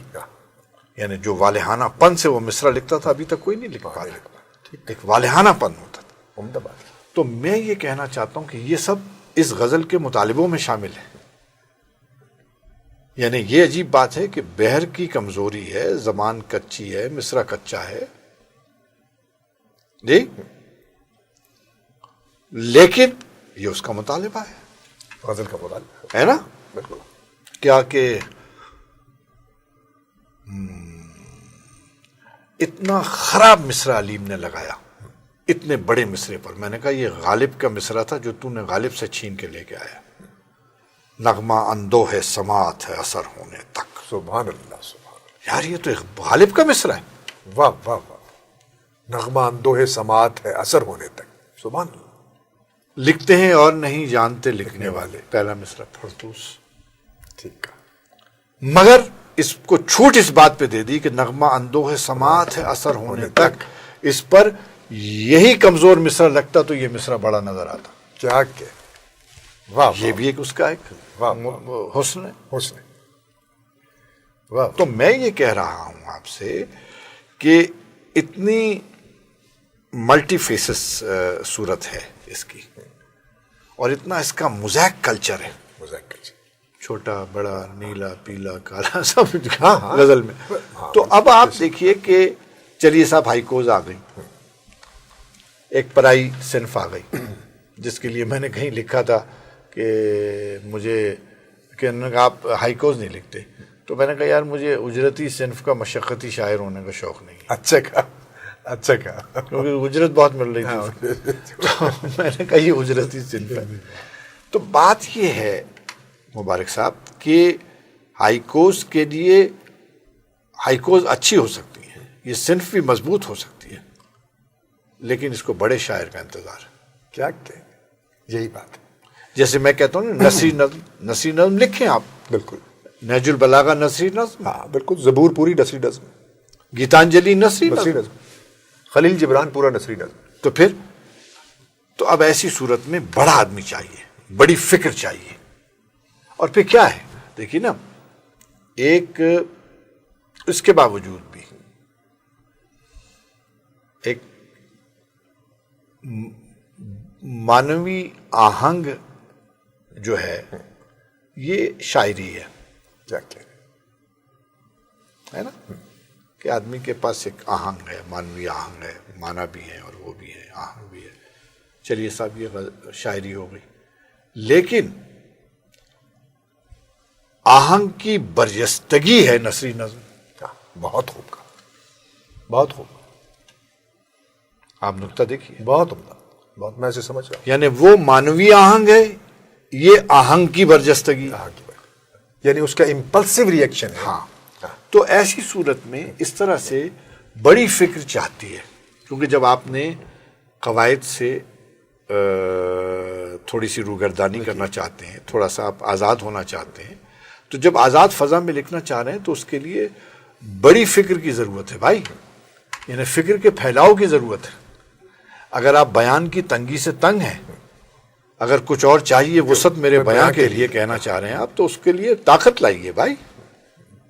اس کا تو مطلب اس لیے کہ نثری نظم بھی اپنی جگہ اچھی ہو سکتی ہے، کیونکہ آپ نے ابھی مثال دے دی. بالکل بالکل. جی اسی طرح بہت ساری مثالیں موجود ہیں. اچھی نثر کے اچھے نثر پارے ایسے ایسے ہیں کہ جن کا اچھی سے اچھی نظم سے زیادہ تاثر ہوتا ہے بہت دیر تک. تو یہ اصناف جو ہیں کوئی مسئلہ اصناف کی حیثیت سے یعنی بنفس ہی کوئی مسئلہ نہیں ہے، لیکن اس کو درکار ہے طاقتور شاعر، تخلیق کار. اس کا مطلب ہے کہ ہر صنف اپنے ایک شہسوار کی منتظر. ہاں دیکھیے نا، میں نے آپ کو بتاؤں نا کہ خلی قطب شاہی زمانے سے لے کر میر ضمیر تک مرثیہ باضابطہ ایک صنف کے طور پر مروج تھا. ٹھیک. چلتا رہا ایسے، لیکن جیسے ہی میر انیس آیا صنف کھڑی ہو گئی. طاقتور آیا، ایک طاقتور شاعر آیا. بالکل. اسی طرح جتنے اور دوسرے اصناف آپ غور کریں گے ہمارے یہاں، بھائی اور بھی لکھی گئی مثنویاں، لیکن جیسی دیا شنکر اور میر حسن آئے مثنوی کھڑی ہو گئی. پھر مسدس ہاری لے گئے. ہاں تو ایسی صورتوں میں میں یہ سمجھتا ہوں کہ اپنے فکری پس منظر کے ساتھ جہاں ایک چیزوں کو آپ انٹلیکچولائز کریں گے تب جا کے بات بنے گی، تب وہ صنف کوئی مسئلہ نہیں بنے گی. ابھی اس لیے صنف آپ پر مؤثر اس لیے نہیں ہو رہی ہے کہ اس کے ہاں کوئی اس کی تاثیر کے لیے کوئی بڑی تخلیق یا کوئی بڑی فکر اس میں نہیں رکھی جا رہی ہے، اور کوئی کمیٹڈ اس میں شخصیت نہیں آ رہی. ہاں تو لہٰذا یہی ہے. تو اس طرح آپ دیکھیے کم ہوتا جا رہا ہے، سارا سلسلہ کم ہوتا جا رہا ہے. کیا کہہ اب جناب درخواست ہے کہ آپ سناتے ہیں شعر سنائیں اور بحال کریں اور تازہ کریں. ہاں بس بہت خوب میرے خیال سے بڑا وقت لیا نہیں بہت خوب گفتگو. وقت ہی اس لیے کہ منتظر تھے ہمارے ناظرین کہ آپ کو سنتے اور مسلسل سنتے. یہ غزل کہ آپ نے شعر چونکہ کوٹ کیا اور مجھے بھی بہت ہانٹ کرتی ہے اور بہت اچھی لگتی ہے. میں کیا کہہ دیا سا دل کے قرابے میں جل رہا ہے میاں، دیا سا دل کے قرابے میں جل رہا ہے میاں، دیے کے گرد کوئی عکس چل رہا ہے میاں. کیا کہہ دیا سا دل کے قرابے میں جل رہا ہے میاں، دیے کے گرد کوئی عکس چل رہا ہے میاں. یہ روح رخ سے چراغاں ہے اپنے حلقے میں، یہ روح رخ سے چراغاں ہے اپنے حلقے دیکھیے میں. یہ میرا انر پرابلم ہے. Inner problem. یہ روح رخ سے چراغاں ہے اپنے حلقے میں، یہ جسم سایہ ہے اور سایہ ڈل رہا ہے. سبحان اللہ سبحان اللہ. یہ جسم سایہ ہے اور سایہ ڈل رہا ہے میاں. یہ آنکھ پردہ ہے ایک گردش تحیر کا، یہ آنکھ پردہ ہے ایک گردش تحیر کا، یہ دل نہیں ہے بگولا اچھل رہا ہے میاں. کیا کہنے یہ دل نہیں ہے بگولا اچھل رہا ہے میاں. واہ واہ. کبھی کسی کا گزرنا کبھی ٹھہر جانا، کبھی کسی کا گزرنا کبھی کسی کا گزرنا کبھی ٹھہر جانا، میرے سکوت میں کیا کیا قلل رہا ہے میاں. کیا کہنے میرے سکوت میں کیا کیا قلل رہا ہے میاں. کسی کی راہ میں افلاک زیر پا ہوں گے، کسی کی راہ میں کسی کی راہ میں افلاک زیر پا ہوں گے، یہاں تو پاؤں سے صحرا نکل رہا ہے میاں. کیا کہنے. واہ واہ واہ. یہاں تو پاؤں سے صحرا نکل رہا ہے میاں. ہجوم شوق میں یہ دل ہی بے غرض نکلا، ہجوم شوق میں یہ دل ہی بے غرض نکلا، چلو کوئی تو حریفانہ چل رہا ہے میاں. کیا کہنے. واہ ہجوم شوق میں یہ دل ہی بے غرض نکلا، واہ واہ واہ. چلو کوئی تو حریفانہ چل رہا ہے میاں. تجھے ابھی سے پڑی ہے کہ فیصلہ ہو جائے، تجھے ابھی سے پڑی ہے کہ فیصلہ ہو جائے، نہ جانے کب سے یہاں وقت ٹل رہا ہے میاں. سبحان اللہ سبحان اللہ. واہ واہ واہ. تجھے ابھی سے پڑی ہے کہ فیصلہ ہو جائے، نہ جانے کب سے یہاں وقت ٹل رہا ہے میاں. طبیعتوں ہی کے ملنے سے تھا مزہ باقی، سبحان اللہ سبحان اللہ سبحان اللہ سبحان. طبیعتوں ہی کے ملنے سے تھا مزہ باقی، سو وہ مزہ بھی کہاں آج کل رہا ہے میاں. سبحان اللہ سبحان اللہ. یہ قافیہ دیکھا یہ پھر واہ واہ واہ. طبیعتوں ہی کے ملنے سے تھا مزہ باقی، سو وہ مزہ بھی کہاں آج کل رہا ہے میاں. واہ واہ واہ واہ. غموں کی فصل میں جس غم کو رائے گاں سمجھے، غموں کی فصل میں جس غم کو رائے گاں سمجھے، خوشی تو یہ ہے کہ وہ غم بھی پھل رہا ہے. واہ واہ واہ واہ واہ واہ. غموں کی فصل میں جس غم کو رائے گاں سمجھے، واہ واہ. خوشی تو یہ ہے کہ وہ غم بھی پھل رہا ہے. واہ واہ واہ واہ واہ. لکھا نصیر نے ہر رنگ میں سپید و سیاہ، خوب. لکھا نصیر نے ہر رنگ میں سپید و سیاہ، مگر جو حرف لہو میں مچل رہا، بھائی سبحان اللہ، سبحان اللہ، واہ واہ واہ، مگر جو حرف لہو میں مچل رہا ہے میاں، واہ واہ، دیا سا دل کے قرابے میں جل رہا ہے میاں، واہ دیے کے گرد کوئی عکس چل رہا ہے میاں۔ واہ واہ، اب اتفاق سے ایک ایسی غزل آ کیا گئی کہ کہہ رہے ہیں، کیا کہہ رہے ہیں، دیکھیے نا، اب جس میں میری ڈیٹ ہے 1978، واہ واہ. احمد فراز نے مجھ سے کہا تھا کہ بھائی یہ زمین میں تمہاری کاٹوں گا، ہاں تو بعد میں لکھی ہو، یہ بعد میں بعد میں لکھی ہو جب یہاں لیکن میں اس لیے سنا بھی رہا ہوں اس زمین میں۔ جاتے جاتے وہ، جی ہاں۔ ہاں ہاں ہاں، واہ واہ واہ، دیکھ لیتے ہیں اب اس بام کو آتے جاتے، ہائے ہائے، دیکھ لیتے ہیں اب اس بام کو آتے جاتے، یہ بھی آزار چلا جائے گا جاتے جاتے، کیا کہنے، کیا کہنے، واہ یہ واہ، بھی آزار چلا جائے گا جاتے جاتے، جاتے جاتے، واہ واہ، دل کے سب نقش تھے ہاتھوں کی لکیروں جیسے، ہائے ہائے، دل کے سب نقش تھے ہاتھوں کی لکیر، ہاتھوں کی لکیروں جیسے، نقش پا ہوتے تو ممکن تھا مٹاتے جاتے، اللہ، سبحان اللہ، سبحان اللہ، نقش پا ہوتا، نقش پا ہوتے تو ممکن تھا مٹاتے جاتے، واہ واہ، تھی کبھی راہ جو ہم راہ گزرنے والی، واہ، تھی کبھی راہ جو ہمراہ گزر، جو ہم راہ گزرنے والی، اب حذر ہوتا ہے اس راہ سے آتے جاتے، کیا کہنے، اب حذر ہوتا ہے اس راہ سے آتے جاتے، شہر بے مہر کبھی ہم کو بھی مہلت دیتا، شہر بے مہر، کبھی ہم کو بھی مہلت دیتا، ایک دیا ہم بھی کسی رخ سے جلاتے جاتے، واہ واہ واہ، واہ واہ واہ، کیا کہنے، ایک دیا ہم بھی کسی رخ سے جلاتے جاتے، واہ واہ واہ،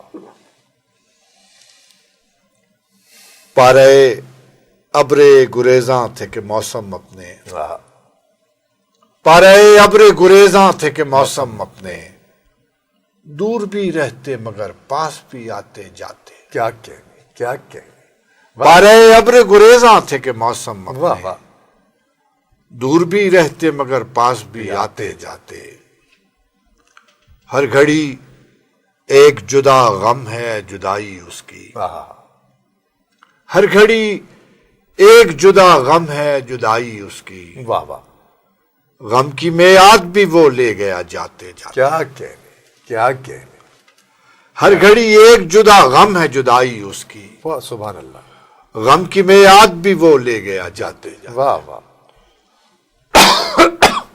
اس کے کوچے میں بھی ہو راہ سے بے راہ نصیر، اس کے کوچے میں بھی ہو راہ سے بے راہ نصیر، اتنے آئے تھے تو آواز لگاتے جاتے، کیا کہنے، کیا کہنے، اس کے کوچے میں بھی ہو راہ سے بے راہ نصیر، اتنے آئے تھے تو آواز لگاتے جاتے، دیکھ لیتے ہیں اب اس بام کو آتے جاتے ہیں، یہ بھی آزاد، یہ بھی آزار چلا جائے گا جاتے جاتے، کیا کہنے، آپ کو پھر ایک غزل سنائیں۔ جناب،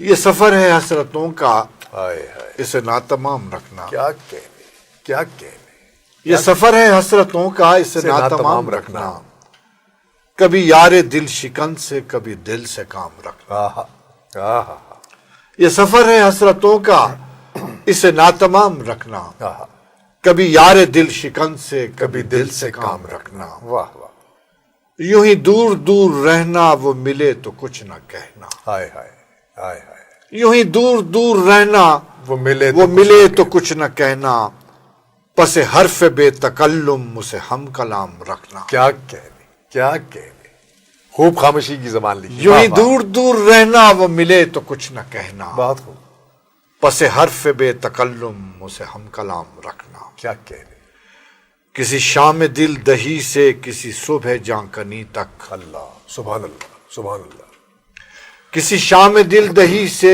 کسی صبح جانکنی تک جو چراغ بجھ رہا ہو اسے میرے نام رکھنا. کیا کہنے، واہ واہ. کسی شام دل دہی سے کسی صبح جانکنی تک جو چراغ بجھ رہا ہو اسے میرے نام رکھنا.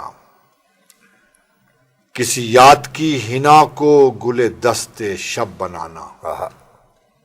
کسی یاد کی حنا کو گل دست شب بنانا. گل دست شب بنانا. کسی آنکھ کے دیے کو سر طاق شام رکھنا. کیا کہنے، کیا کہنے، کیا کہنے. یہ ہوائے بے خیالی تو ہے کام آنے والی. کیا اچھا لکھا، واہ کتنی یہ لہر. ہوائے بے خیالی تو ہے کام آنے والی.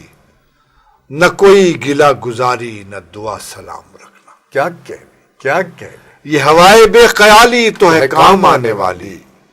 نہ کوئی گلہ گزاری نہ دعا سلام رکھنا. واہ واہ. جو زیادہ بے دلی ہو جو فزوں شکستگی ہو.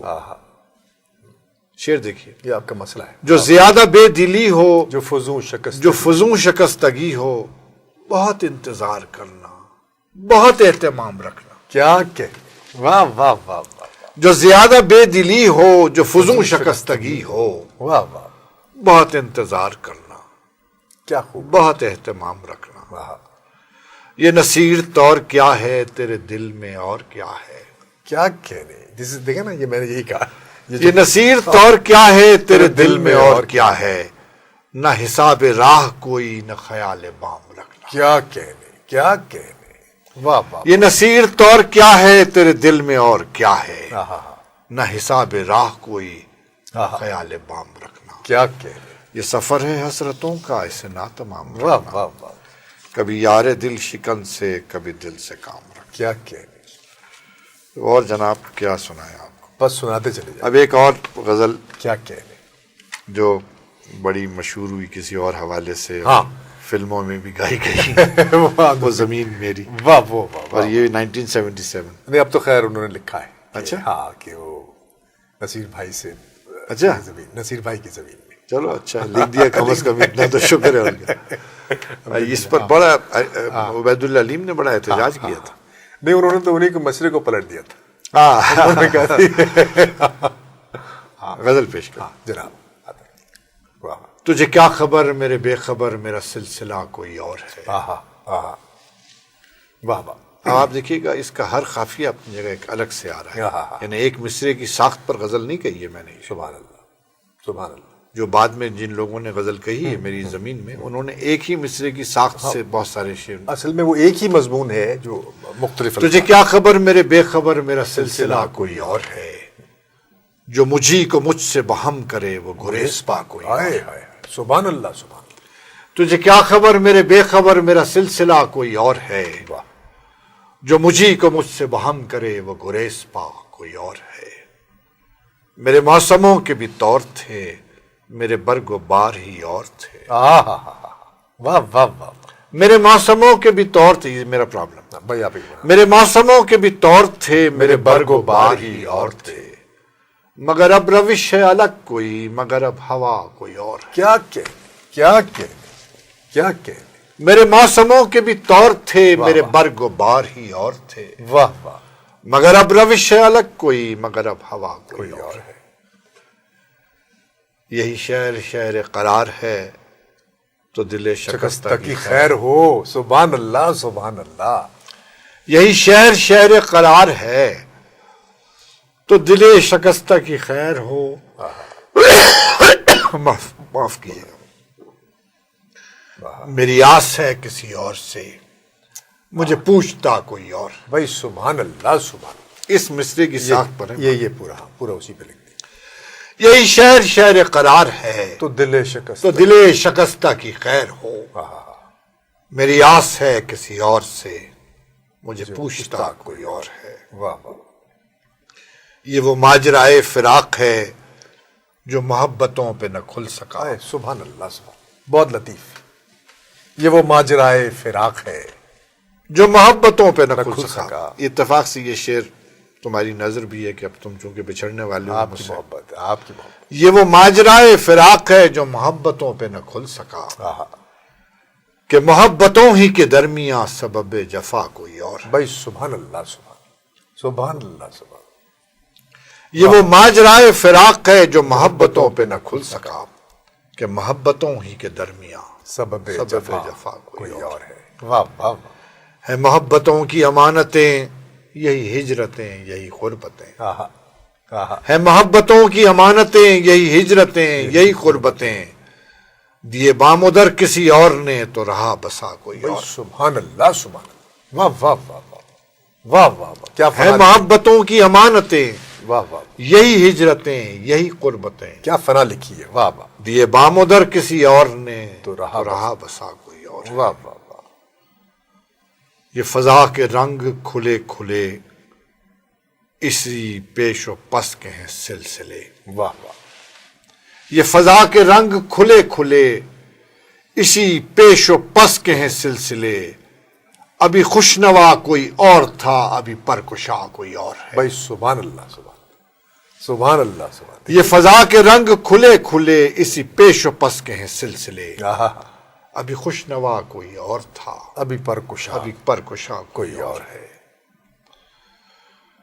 دل زود رنج نہ کر گلا کسی گرم و سرد رقیب کا، واہ واہ، دل زود رنج نہ کر گلا کسی گرم و سرد رقیب کا، واہ، رخ ناسزا تو ہے روبرو پس ناسزا کوئی اور ہے۔ بھائی سبحان اللہ، سبحان، واہ واہ دل زود رنج نہ کر گلا کسی گرم و سرد رقیب کا، واہ، رخ ناسزا تو ہے روبرو پس ناسزا کوئی اور ہے۔ کیا کہنے، شعر دیکھیے گا، بہت آئے ہمدم و چارگر جو نمود و نام کے ہو گئے، آہا، واہ، جو بہت آئے ہمدم و چارگر چارگر جو نمود و نام، جو نمود و نام کے ہو گئے، جو زوال غم کا بھی غم کرے وہ خوش آشنا کوئی اور ہے۔ کیا کہنے، کیا کہنے، بڑا نازک واہ شعر ہے۔ واہ، جو زوال غم کا بھی غم کرے، بہت آئے ہمدم و چارگر جو نمود و نام کے ہو گئے، کیا اچھا لکھا،